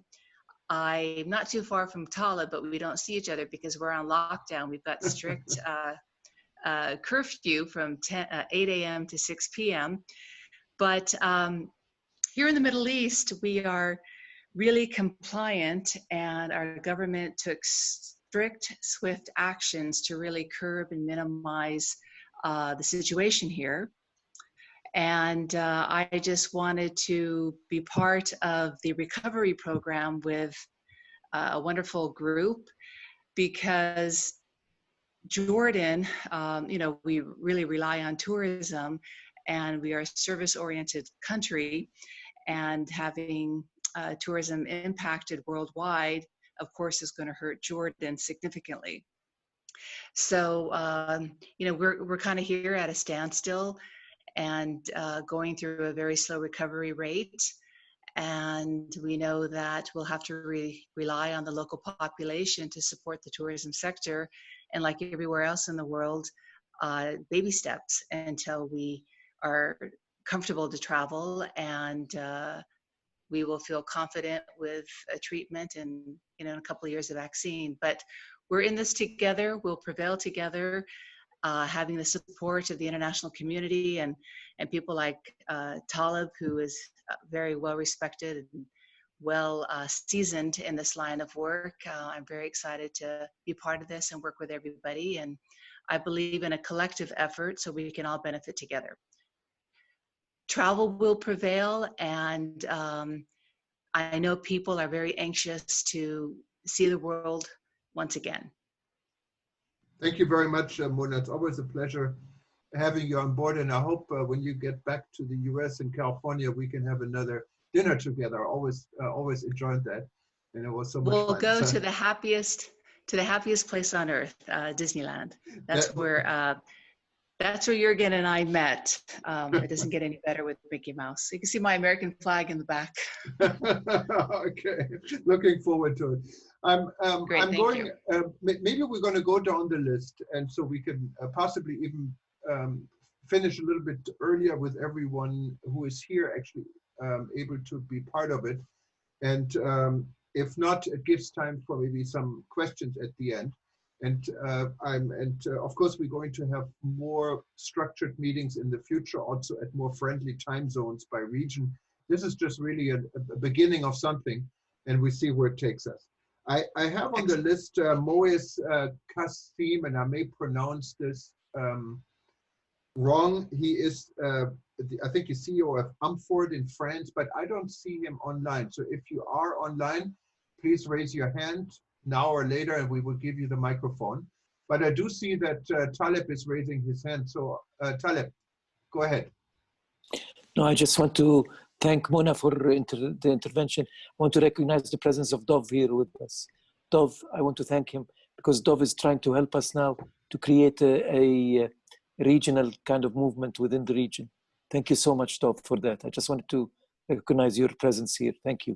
Yeah, and we actually have Dov on right after another guest who may not be here. I wanted to announce this. It's Brian Frontine, who's the CEO of the Trinidad Hotel and Restaurant and Tourism Association. And he may have not received my last minute email, even though I think he requested on the forum to be on here. Brian, if you are here, we watch for everyone who's not here and who are called. We will give you the microphone later. Just raise your hand in case you are here and I cannot recognize you. If that's the case, we can actually move on to Dov, who's joining us, I believe, from Tel Aviv in Israel. Dov is also involved in a lot of projects. We work with the African Tourism Board. I think he represents, actually, Alain, he represents Seychelles, Air Seychelles or Seychelles Airlines. I know there are two of them now in Israel. And he also represents the Tourism Authority of Thailand in Israel. Good morning, Dov. Good evening, I guess, and shalom. I think you have to turn your mic. Maybe I have to turn you on. Let me just unmute you. There you go. Yes. Good evening from Tel Aviv. Shalom, salam. It's really fantastic. You know, I'm taking part in these meetings that you organize, Juergen, and I'm delighted every time there. In each and every meeting, something pops up that really, you know, creates so much energy and great activities that we can undertake, and even that are not part of the agenda. Something that, for example, Taleb mentioned is just an idea that popped up during the last meeting. I think that what you have decided as the key word of hope is actually, it's not just a nice term. I think this passion for opening borders and for getting people together, for getting out of our routine and our home when we are not confined. And that is the whole essence of tourism. Tourism is not just going from one place to the other and spending a few bucks and going back home. Tourism is inspiration. Tourism is changing minds. Tourism is peace. And I think that we have a task that we didn't talk about, I think, enough during all these meetings, and that is to define what is that fourth stage. I created a four-stage model from retreat, restart, response, and renewal. What is that fourth stage that we are aiming for? What is the inspiration for the post-corona period? What do we want to change? How do we want to prevent some of the illnesses that we as mankind have created? How are we going to really learn from this story of one mankind, one illness that we have to fight together? What are we going to learn from all this? And how are we going to translate that into a new tourism model, new tourism concept? That is what really keeps me awake at night. We can't just return to what we have done before. I am for 30 plus years in tourism, and I love tourism on all aspects. But I do realize that this event has not been just, you know, for the sake of fighting a virus. It happens because of things that we must change. And that is what, you know, when we're talking about 1 year from now, what is tourism going to do? For example, my neighbor, Jordan, you know, we live in a neighborhood, and we even don't consider us as, you know, being actually domestic tourism. We don't consider it because, you know, that's the political reality. But now that we are stuck all together in this drama, we need to rephrase our way of thinking and our policies and our our activities. I mean, for example, you mentioned Thailand. In Thailand, we defined that during this period, this first stage, our task is to keep the dream alive. That is our one and only task. We can't get people to any destination. We can't promote any sales. We have to promote to keep the dream alive. And I think for all of us, that is the whole story of your project, Project Hope, is we have to tell the story that it's not just an industry that is, you know, fighting for survival. It's not just that we are hoping that we can go back as soon as we can. We have to keep that dream alive, and we have to change that dream. We have to give form to that dream. And I'm enormously happy that I'm here in that you gave me the floor to be member or part of this fantastic group. We can make a change, and we can create that hope. Thank you so much, Juergen. Thank you, Dov. Appreciate it, and it's always good to have you have the microphone at the many different events you've participated. I know you're extremely active. I'm looking for Matthew Dontoni, and I know Matthew warned me before that his internet is not too good. He's trying to join us from Malawi, And Matthew, if you are here, I cannot see you. Please raise your hand, and I'll make a note also to watch out for you in case you come in later. But if you're not here, I think we're just going to go on. I see Arvind Sharma from Etihad Global in Malaysia, and I know it's extremely early in the morning. As far as I know, it is like 3:41 in Malaysia right now. So I really appreciate you on there. So I don't know, Arvind, if you can. I saw you just a second ago, so I'm going to. No, you're unmuted, morning, so you should be able. Yes, you're on. Good morning. How is everything in morning. Malaysia at 3 in the morning? Yes, it's 3:41 on the exotic island of Borneo, and it's really nice, quiet, peaceful, and absolutely tranquil. Wonderful. Anyway, good morning, ladies and gentlemen. Pleasure being acquainted with all of you, and fascinating insights from what I gather from everyone. I'll be extremely brief, but there's a lot of content here that I would like to share. I'm currently, well, the company is currently a consultancy for various regional associations in different parts of the world, particularly ASEAN, BIMSTEC, OIC, SAARC, and the Pacific Islands Forum Secretariat. So part of our scope does involve travel and tourism. And we are also simultaneously creating the World Social Entrepreneurs Organization, being registered in Geneva. And I'm also part of the World Economic Forum on the Global Shapers community. So that's a bit of hoo-ha of who I am. Sharing Alain's sentiments, I met Alain a couple of years ago when he was the Minister of Tourism, and I look forward to him being the head of state for Seychelles very soon. Sharing his sentiments on tourism, where regional collaboration is critical, resuscitating the industry holistically, we are currently putting together a massive and colossal tourism project, particularly integrating the 22 member states and island nations making up the Indian Ocean Archipelago in cooperation with the Indian Ocean Rim Association, HQ, which is currently located on Mauritius.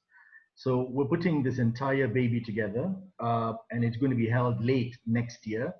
Hopefully, airlines, hotels, the whole industry will be alive by then, and employment is back, and the tourism industry is booming. So I'll upload this, Juergen, where you have stated on the website, and I'll upload the content accordingly so that everybody can have an insight into what is being planned next year, integrating the 22 member states and island nations making up Indian Ocean. So in short, we are looking at redefining the future of tourism with ideas and innovation. So that's what precisely that we do.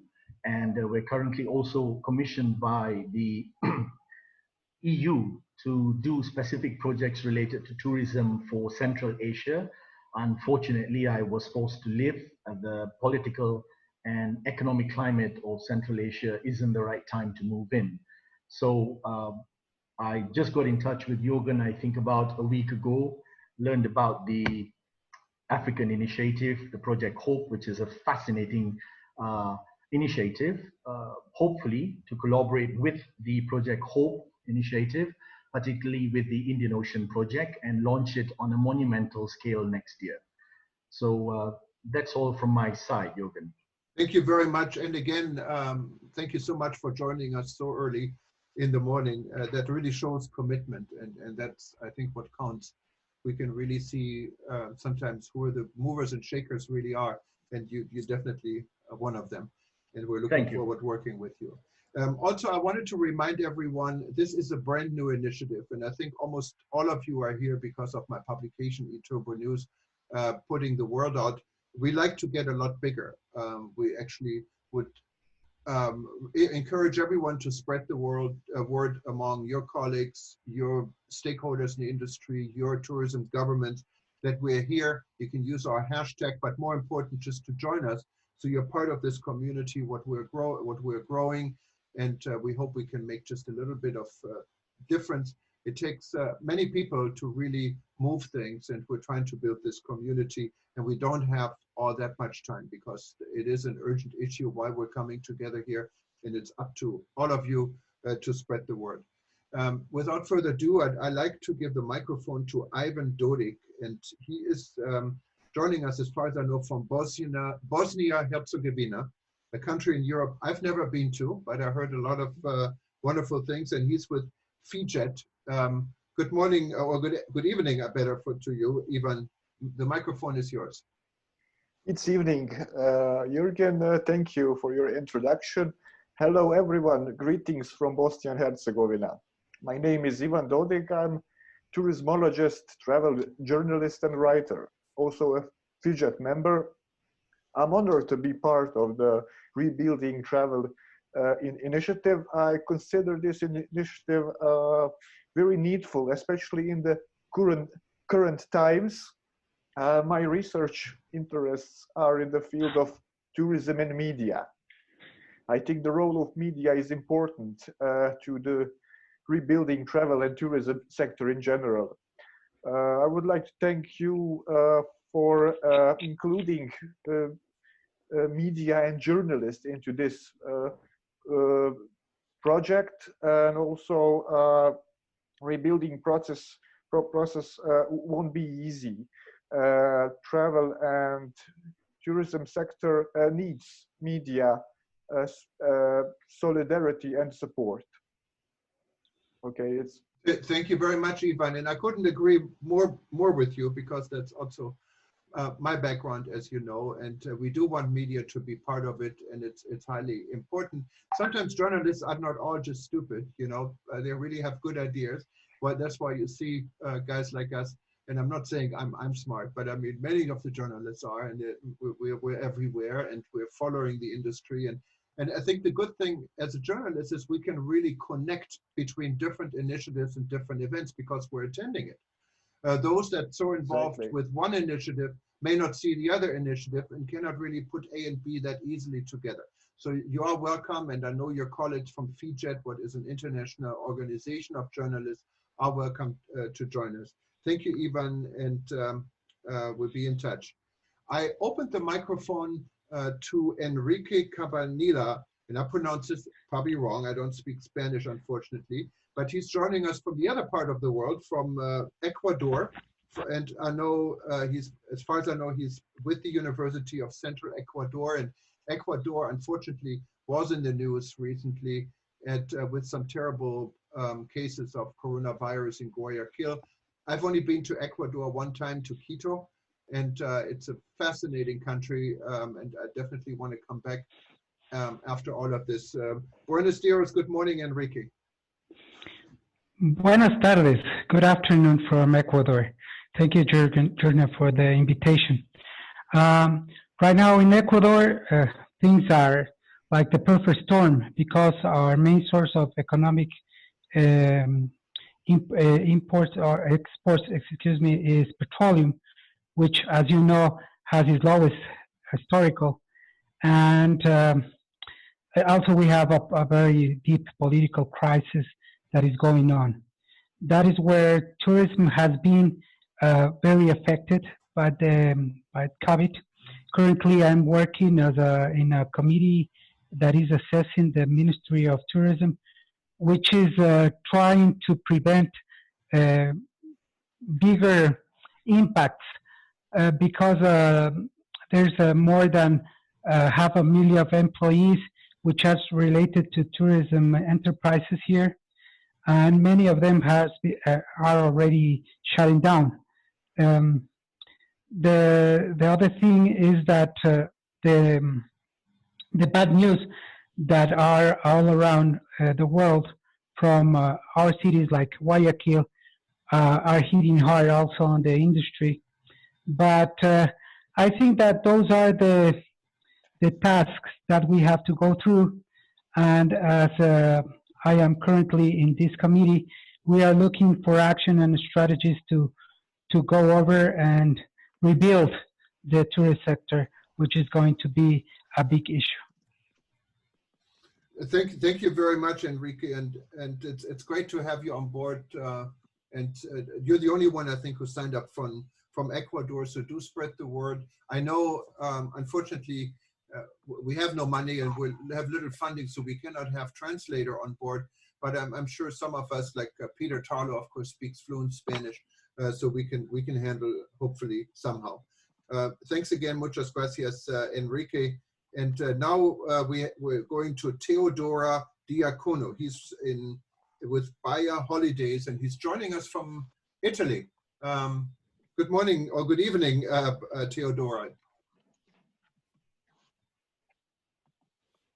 Teodora, can you hear us? Your microphone.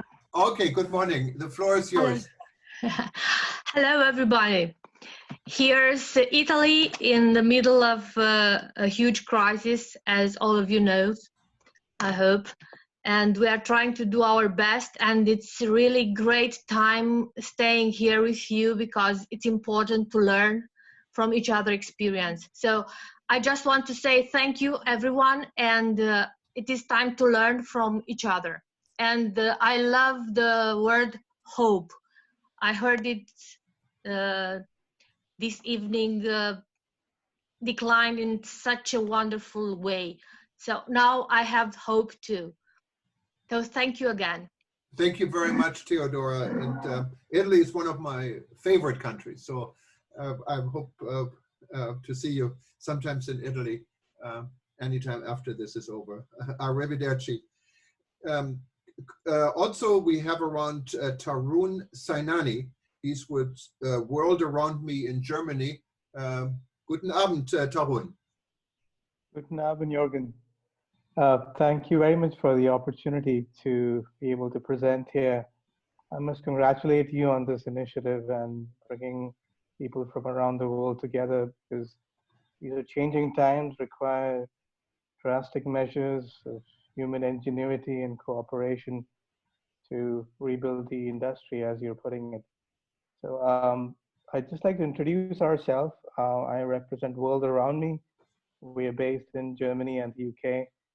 We're a travel technology company, and we built an app that's called World Around Me that helps travelers find nearby services and places of interest anywhere in the world. The app's in 26 languages, and you can use it right now wherever you are to search for anything. It's a local search engine.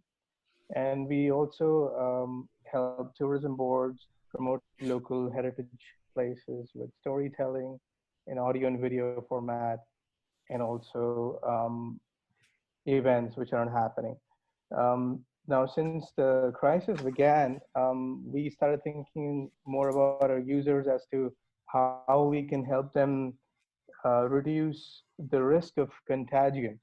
And referring to the notes from Peter Tarlow earlier on and Dr. Rifai around corona-free zones, we're actually working on a new feature in our app where we can highlight regions which are corona-free, and we would be happy to actually demonstrate this and show this to tourism boards if they're, they would like to try it out.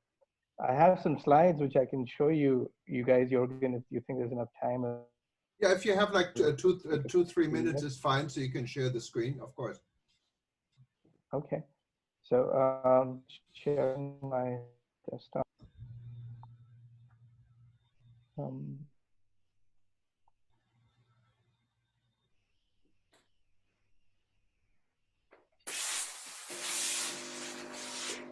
I think you have to initiate it on your side. There should be a green button in the middle below on the bottom part of your screen, where you just click on share screen. Okay, so it doesn't allow, not sure, it doesn't seem to be working. No problem, I think I can just walk you through it. I was going to show you some visuals of how our app can actually help tourists to identify places where there is a risk of acquiring coronavirus, as to a safe area where tourists would be encouraged and motivated to go. And I have a detailed presentation which I can send you folks if somebody's interested. The idea is basically to help in the revival of domestic tourism. When people start moving around, they would be travel to nearby places and sort of, go on. But there would be people who would be risk averse, and they would need special assurance that, okay, I'm in this nearby town and city, but I'd like to be sure that the place where I'm going to is not where there is a contagion risk. And that's something we're working on, and we built it as a offering on a tourism platform that we have, which has been used by a couple of tourism boards. So the app, again, it's called World Around Me. I see people are asking. You can download it right now and use it for free. And it's won a lot of awards from Google and Huawei and Samsung. They promote it around the world. And we also work closely with TripAdvisor and Huawei. So we've noticed a drop in our usage globally because people are not moving around, but we see that there is still a lot of search activity in our app. People are still searching for services. People are still going out and exploring what else is out there. So yeah, that's essentially what we do. And again, everybody else over here, opportunity forward to collaborate. I think, Tarun, we're kind of losing you, but I know you said you would upload it to our forum, so we'll share the information. I don't know if you can still hear us. Yeah, I can hear you. Okay, go ahead. Okay, now you're back. Sorry. Okay, I was just saying that I'll share the information with you on the forum, and please feel free to share it around. And I just wanted to thank you for organizing this initiative and giving an opportunity for people around the world to collaborate and help things get back to maybe a decent position. Thank you very much, Tarun, and I appreciate you being part of it. We have Giovanna, and I think Giovanna is also from Italy, as far as I can see this, raising your hand. And Giovanna, the microphone is yours. Thank you very much. Good evening, everybody. I heard already somebody speaking from Italy. I want to thank everybody and, of course, Juergen for this initiative, which is very important for us. And I would like to say a few things. First of all, what I am doing, I'm working as a strategy and design destination manager for different destinations in Italy. Where I'm calling you from, it's the northeastern part of Italy, very close to Venice, across the Slovenian and Austrian borders, which are actually they were our main markets. That means we are not, stuck to the airlines. We have got a lot of guests coming from the neighborhoods. This year, we are planning to go back to the domestic market. But the big problem we are facing is, first of all, communication, how to communicate safety, well-being, health, and clean and secure places. So I agree with having a kind of standardization of these rules and guidelines. And secondly, we are trying to develop kind of new experiences with the local communities in small places where people can keep distances and they can feel a bit the authenticity of the places. Because if we are looking after COVID-19, and there will be an end for sure, first of all, we have to work with the local markets. We have to find out something different and new so even the Italians can experience. So this is what we are doing. But I'm pleased to share these experiences with you and to listen what the others will be saying and of course to keep being in touch with everybody. Thanks a lot again, Juergen, for this opportunity. No, thank you. And we would love for you to take a major role. Italy, of course, is very important. You got hit, especially in your region in northern Italy, quite bad. And it would be interesting to know and to learn from you how the situation is progressing. We had a session 2 weeks ago, not on this forum, on an ETN forum with Mario Mascolini, who has been writing for us from Rome for many years. And it was quite interesting to hear where Italy stands. So welcome, and I really appreciate your comments. Thank you. I'd like to welcome Mr. Jamel Kamra.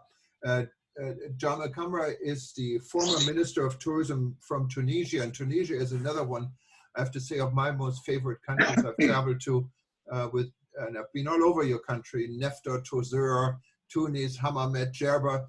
I've seen all of this, and wow, I wish I really want to come back. Welcome to the forum. I think I have to unmute you. I'm sorry. So now, there you go. Okay, thank you very much. I wasn't expecting that I would have to be talking to all the dear friends. Hello, everyone, and good morning and good evening for everyone. And I'm really very pleased to join this event and this nice group, and to contribute together, I hope, to what will be interesting for our continent and for this important sector for our economies. I appreciate also learning that you have visited our nice country, and you have explored our desert, I hope, south of Tunisia, and our nice beaches and nice sites. I find that the event is very important, and what we are doing now is very important for the future of the sector. And also, I realize that the world is passing through a very special period of the history of the humanity. This COVID-19 is a very special event in the history of the humanity, and this really needs a great mobilization around the world to save our economies and to save mainly the tourism sector, which we are talking about. If I have to present myself, maybe do you expect that? Yes? Yes, yes. I'm the former Minister of Tourism in Tunisia, and after living in Europe, I came back to Tunis, and where I have been working for 20 years, and I lived in Tunisia during the Arab Spring. And it was a great major changement in our society and in all over the Arabic world, which it was an event which hasn't been expected, sincerely. And I felt by that time that we have been living a disruptive period in our history. After 6 years living this event in my country and our neighbor countries, I decided to come back to school and to spend all my time studying the strategies which we have to follow when we find ourselves in a disruptive situation. And I was focusing mainly on the change which happened in the Arabic countries and in Africa. But now, with COVID-19, I think the whole world is living a disruptive situation. It's a major changement in the world, which will affect all our lives and all what is around us. And this needs special strategies. It's not a normal way how to build. Hello? Hello? Yes, we can hear you. Yes, okay. So I have been for now nearly 3 years studying in the University of Sherbrooke in my PhD program or DBA program, how to build strategies in such situations. And I will be very proud and ready to contribute to our collective reflection concerning the strategies which we can adopt in the future for our touristic sector. I will. No, go ahead. Sorry. Yeah, yeah. Well, it's really an important event, and which we have to focus on it and appreciate that all these competent people are around, are together to build this new strategy. Just one reflection concerning this, with regard to the history and to the literature in general. When we face major changements in the world and disruptive situation, companies, big companies or countries think about their dynamic capabilities. Do we have dynamic capabilities which you can mobilize now in this changement situation to find the right way to build a new strategy? This is, I think, a very important point on which we can focus, and we check what are the dynamic capabilities which the African tourism sector have today, and we start from there to build a new strategy. So my reflection is around how to identify our real resources and how to reconfigure our real resources, and from there we start. We start from the citizens, from the companies, from the government, then between all the countries together. So we have to have a look with the realism to our real capability, our real resources on the individual line level, on the company's level, on the country level, then on the continent level. Then we think how to reconfigure all these resources together to build a real offer and a real global resource which will help us to find markets and to face the new challenges. It's a large, I think, reflection, and I will be happy if we find the time to expose this idea larger between all our group, and we think about this topic. I have written an article concerning this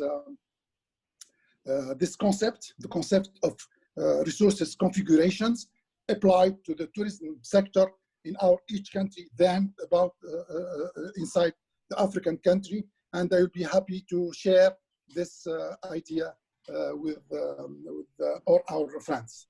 My special regards to Dr. Taleb Rifai. I am looking to his photo now here on the screen, and all my regards and salutation to this great person. Thank you. Thank you so much. Thank you. Juergen, may I say something? Yes, please. Okay, Juergen. I want to also thank Mr. Gamra. Mr. Gamra was one of the best ministers we've had in Tunisia, without doubt. I'm glad to see that his enthusiasm has not fizzled down. But I think Mr. Gamra also needs to say something about his own experience. He's an expert in the cruise industry. Cruise industries are very, very special now. I think we can learn a lot from him. The cruises are like floating islands now. I don't see why we cannot work better on cruises. I know that there are some disappointing examples of this that could turn people back, but cruises can become a model for free corona zones. I think we could start implementing some protocols on that. I'd like to see if Mr. Gamra has anything to add on this one. Thank you so much. Thank you, Jamal. Thank you, Dr. Taleb. Thank you. It's a great idea. Yes, the cruise sector is actually suffering, maybe much more than other sectors, and yeah, it needs a lot of effort to let this sector recover. Thank you. Thank you very much, and I hope, and I'm really confident we will learn a lot from you and continue this discussion. Thank you also for your participation in the African Tourism Board, the initial initiative for this. And I'd like to give the microphone to Daniel Milks. He's with My XO Adventure in Florida. Daniel, the floor is yours. Thank you very much. I appreciate you allowing me to join in on this. And one of the things that I get from it right off the bat is encouragement, because I think a lot of us here need that and some cohesiveness. And in our area, just like yours, it's been severely affected. And our tourism board here is suffering here in Sarasota, Florida. And unable to assist the operators in this area like we hoped that they would. So what I have done in this area is tried to work with other operators. So I'm doing things that it's encouraging to be a part of this meeting, because there are certain things intuitively that are happening with my organization and some others in the area that are recommendations of this group, which is to work locally and to increase domestic tourism and regional tourism. We are currently not under a lockdown. There is no tourism going on here in Florida, which is highly unusual, I'm sure, in your areas, but in our area in particular, I've lived here for 28 years, and it is highly dependent on tourism. So I'm about to begin a project with local operators. Some are receptive to it, and others are not, are protective of what they do and how they do it. And I've taken the approach, whether it's somebody in my area that a tourist would have a choice to choose whether it be my company or someone else. Right now, at this point, it doesn't matter. That's not the point of what we're doing here. It is to, like we said, to restart. And so I'm embarking on a journey to tomorrow in a safe and responsible way with protocols in place to try and set out and do just that, not just in Florida, but in some other states. As I said, we're not under a lockdown, but must act responsibly at the same time too. And I hope that to be productive, and I will share the results that I have in the state of Florida and the other places that I visit. I really do appreciate being here, and I do and have written many notes on very good ideas that I see coming out of this meeting. And while I'm on the road, intend to be a part of it as much as I possibly can. Thank you very much. And it looks like you're enjoying the beach after all. It looks wonderful. It's actually in my house, but it's lovely. Yes, thank you. I'm actually looking forward. They're opening our beaches, I think tomorrow or this afternoon after 4 p.m. So they have opened the beaches here, and they're monitoring that very closely with police presence out on the beaches to make sure people aren't close together. We'll see how that goes. There's lots of opinion on that right now, but so far we're okay. Great. Thank you very much. I appreciate your participation. We're looking forward to working with you. Thank you. I now have David Vime, and I probably maybe pronounce it wrong, Maestros Hoteleros. I think his company, from what I understand, is based in Egypt and in Spain. And I don't know if he's joining us from Egypt or from Spain, but David, the floor is yours. Hi everyone. Thanks, Juergen, to invite us. Yes, we are based in Madrid and in Cairo. Actually, I'm in Cairo, and it really is a pleasure to listen to all my colleagues around the world, because there is talent in this conference. It's really a pleasure. So, under our point of view, we are specializing in hotel asset management, and the actual situation, according to the uncertainty that we are involved, the investors actually they are in a position that their position is wait and see. So because actually we depend of the measure of the governments, we depend of the safety measures, how is going to translate these measures in the hotel industry, that is going to, of course, increase the OPEX, the operating expense for hotels that actually they don't have incomes. So all people is looking as you explained here in this conference, how to promote and how to increase the tourism. So for this reason, this kind of initiative as Project Hub is very interesting to try to do our best and to try to collaborate and contribute in a beautiful sector like is the tourism. So we study a little bit, we analyze in a couple of articles that we wrote last month.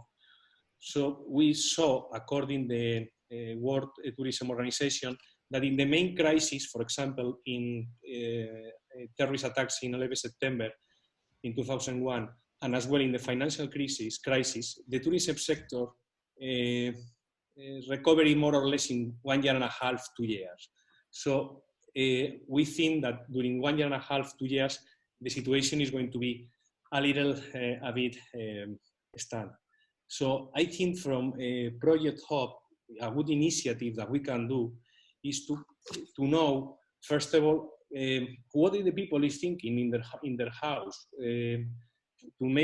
We can create a platform or website is an idea to know people in which destination they have been and in which destination they will like to travel in the medium term to be ready. Of course, as Mr. Jamel said, it's very important that the private and the public sector and all stay together to implement all the security measures to help as well the hotel industry, because all the hotel industry has to make a huge effort to invest in expense, for example, to keep the distance between the clients and so on. So a good starting point is to know what is thinking the tourist. So I think just to continue in this beautiful group, that it's going to be fantastic to have a picture of the situation or what they're thinking the people in which destination they will love to go in the long term. As well, I would like to finalize my intervention, my speech about that the tourism sector is resilience, he saw his strength in the past.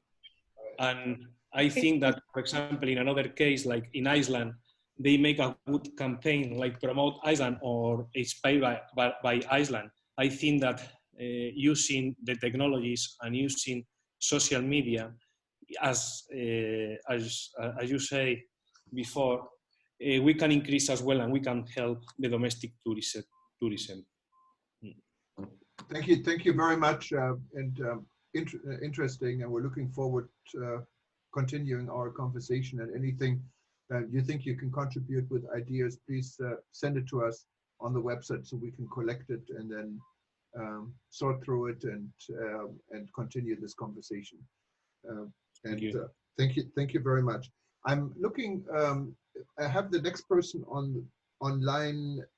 I don't think he is online anymore, and I understand this because he was calling from India, and it's really an odd time to be on the phone for 2 hours from India. But if Sanjay Narula from Apex Travel in New Delhi is still here, please raise your hand. And if anyone else who we overlooked or who wasn't able to say anything before, please also raise your hand.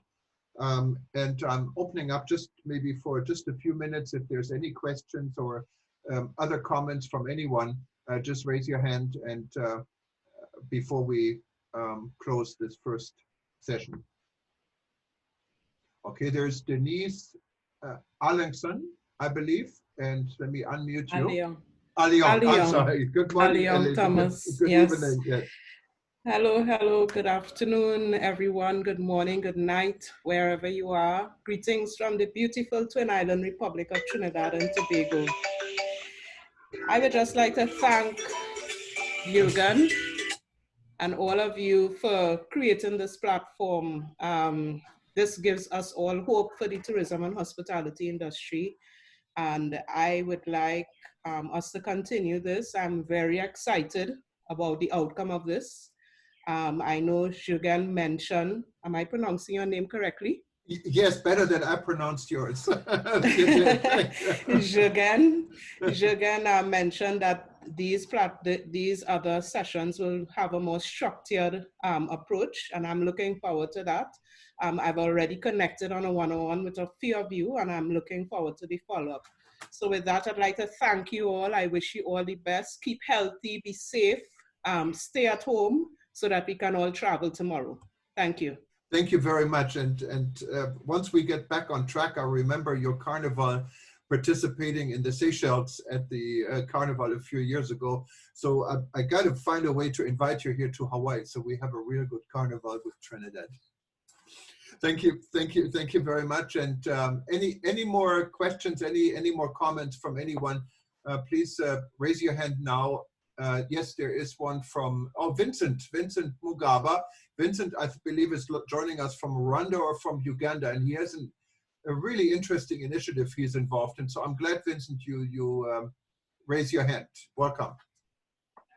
Thank you so much, Juergen, and hello to everyone, wherever you are. I'm Vincent, working with Kwezi Outdoors based in Kampala, Uganda.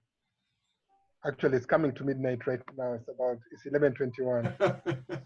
Yes. Mine is the comment. I don't know. Is there something, since we have so many people who are involved in tourism at government level?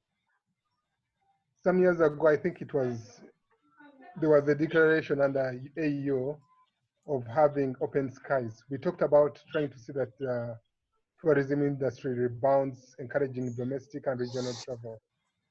And flights are some of the most prohibitive factors in travel between African nations. Is there a way that we can lobby, based on the group members, that we can lobby to see that that declaration in Yamoussoukro, which was made in Yamoussoukro, comes into operation, that is implemented, so that we have the open skies policy around Africa to put down the prices, but also to lobby individual governments to put down taxes on air travel around Africa. Thank you very much, Vincent. And I don't know who wanted to respond to this. Cuthbert, I unmuted you. I don't know if you have anything you could advise, Cuthbert. Maybe this could be a good discussion point, bringing into the project Hope for Africa as a discussion.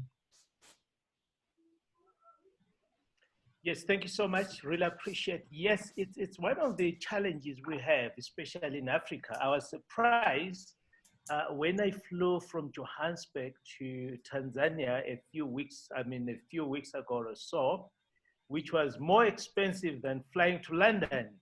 So those are the challenges we have. I think it's one of our advocation where we're trying to bring all the role players together and see how best we can work around that. The honor still lies with our authorities, which I believe that with this vehicle, with one objective, it's something we can push as an agenda to involve all member states and see how best we can promote regional and domestic tourism, so that people will be able to travel at a very reasonable rate. We're working on that definitely. So with your inclusion as well, let's synergize, let's get together, let's see how best we can pull this agenda together. Thank you very much, Cuthbert, and thank you, Vincent. I don't know if anyone else in airline connectivity, of course, is a problem in Africa. Taleb has a comment. Taleb, I think you're unmuted. Yes, thank you. This is one of the opportunities that comes out of a crisis, really, because we've been lobbying so long to have open skies and open visa regimes as well between African countries. I think the need now to open up the regional connections in Africa would force probably some governments to rethink this. I think it's our time to try to change this into an opportunity. There is no reason at all why African countries have so much strict visa regimes between themselves. You know, people can also travel to other countries by car if there is a good highway system. But airlines are very, very important in this regard. So I completely agree. I think the Africa Tourism Board must pick up this, work with the AU try and bring this back to the agenda now. Thank you. Thank you very much, Taleb. And I think we have an expert here who has been in the aviation industry in a very leading role. And I know we had this discussion with him at some of the Roots conference. I remember specifically in the Seychelles, I don't know how many years ago. And I know he's no longer with Etihad Airways, but he was also in charge of bringing airlines together, and connectivity must have been a part. And I just chatted, sent him a chat, and he said he would say something. That's Vijay from Singapore, who, and I really have to say, Vijay, I'm so glad you're still on there. It's now 4:30 in the morning where you are. Go ahead. I think you have to unmute. There we go. Okay. Yeah. Thank you very much. Now, I think it's good you mentioned time, because I think it's a wake-up call for everybody when it comes to removing the obstacles to a sensible growth of tourism in any country. I think that with the situation right now, unprecedented as it is, and countries which will try to recover and get their economies back on track will need to focus on tourism.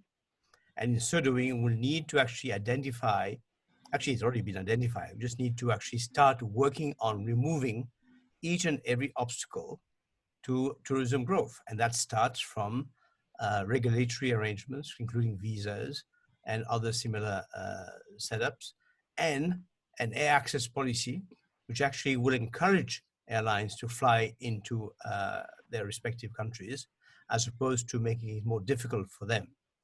The challenge, obviously, for this discussion now will be the fact that many governments are very focused on trying to save their national airlines. And as they do that, they may overlook the need to actually protect the wider national interest. And I think a discussion with governments in terms of how they can help their airlines, but also how they can help tourism pick up very quickly after travel restrictions and the psychological impediments are removed, would be very helpful. Thank you, Vijay. And if there's one last chance for anyone to say anything or any comments, just raise your hand if I forgot anyone. I don't see anything, so after 2.5 hours, we can bring this session to an end, and anyone really sitting here for 2.5 hours, you guys are all absolutely fantastic, and you are interested. So that is very encouraging, I think, to continue this. Don't forget anything you wanted to add to this forum for a discussion. Just go ahead and click on contact on our website, Rebuilding.travel, and spread the word so we get more people coming on board.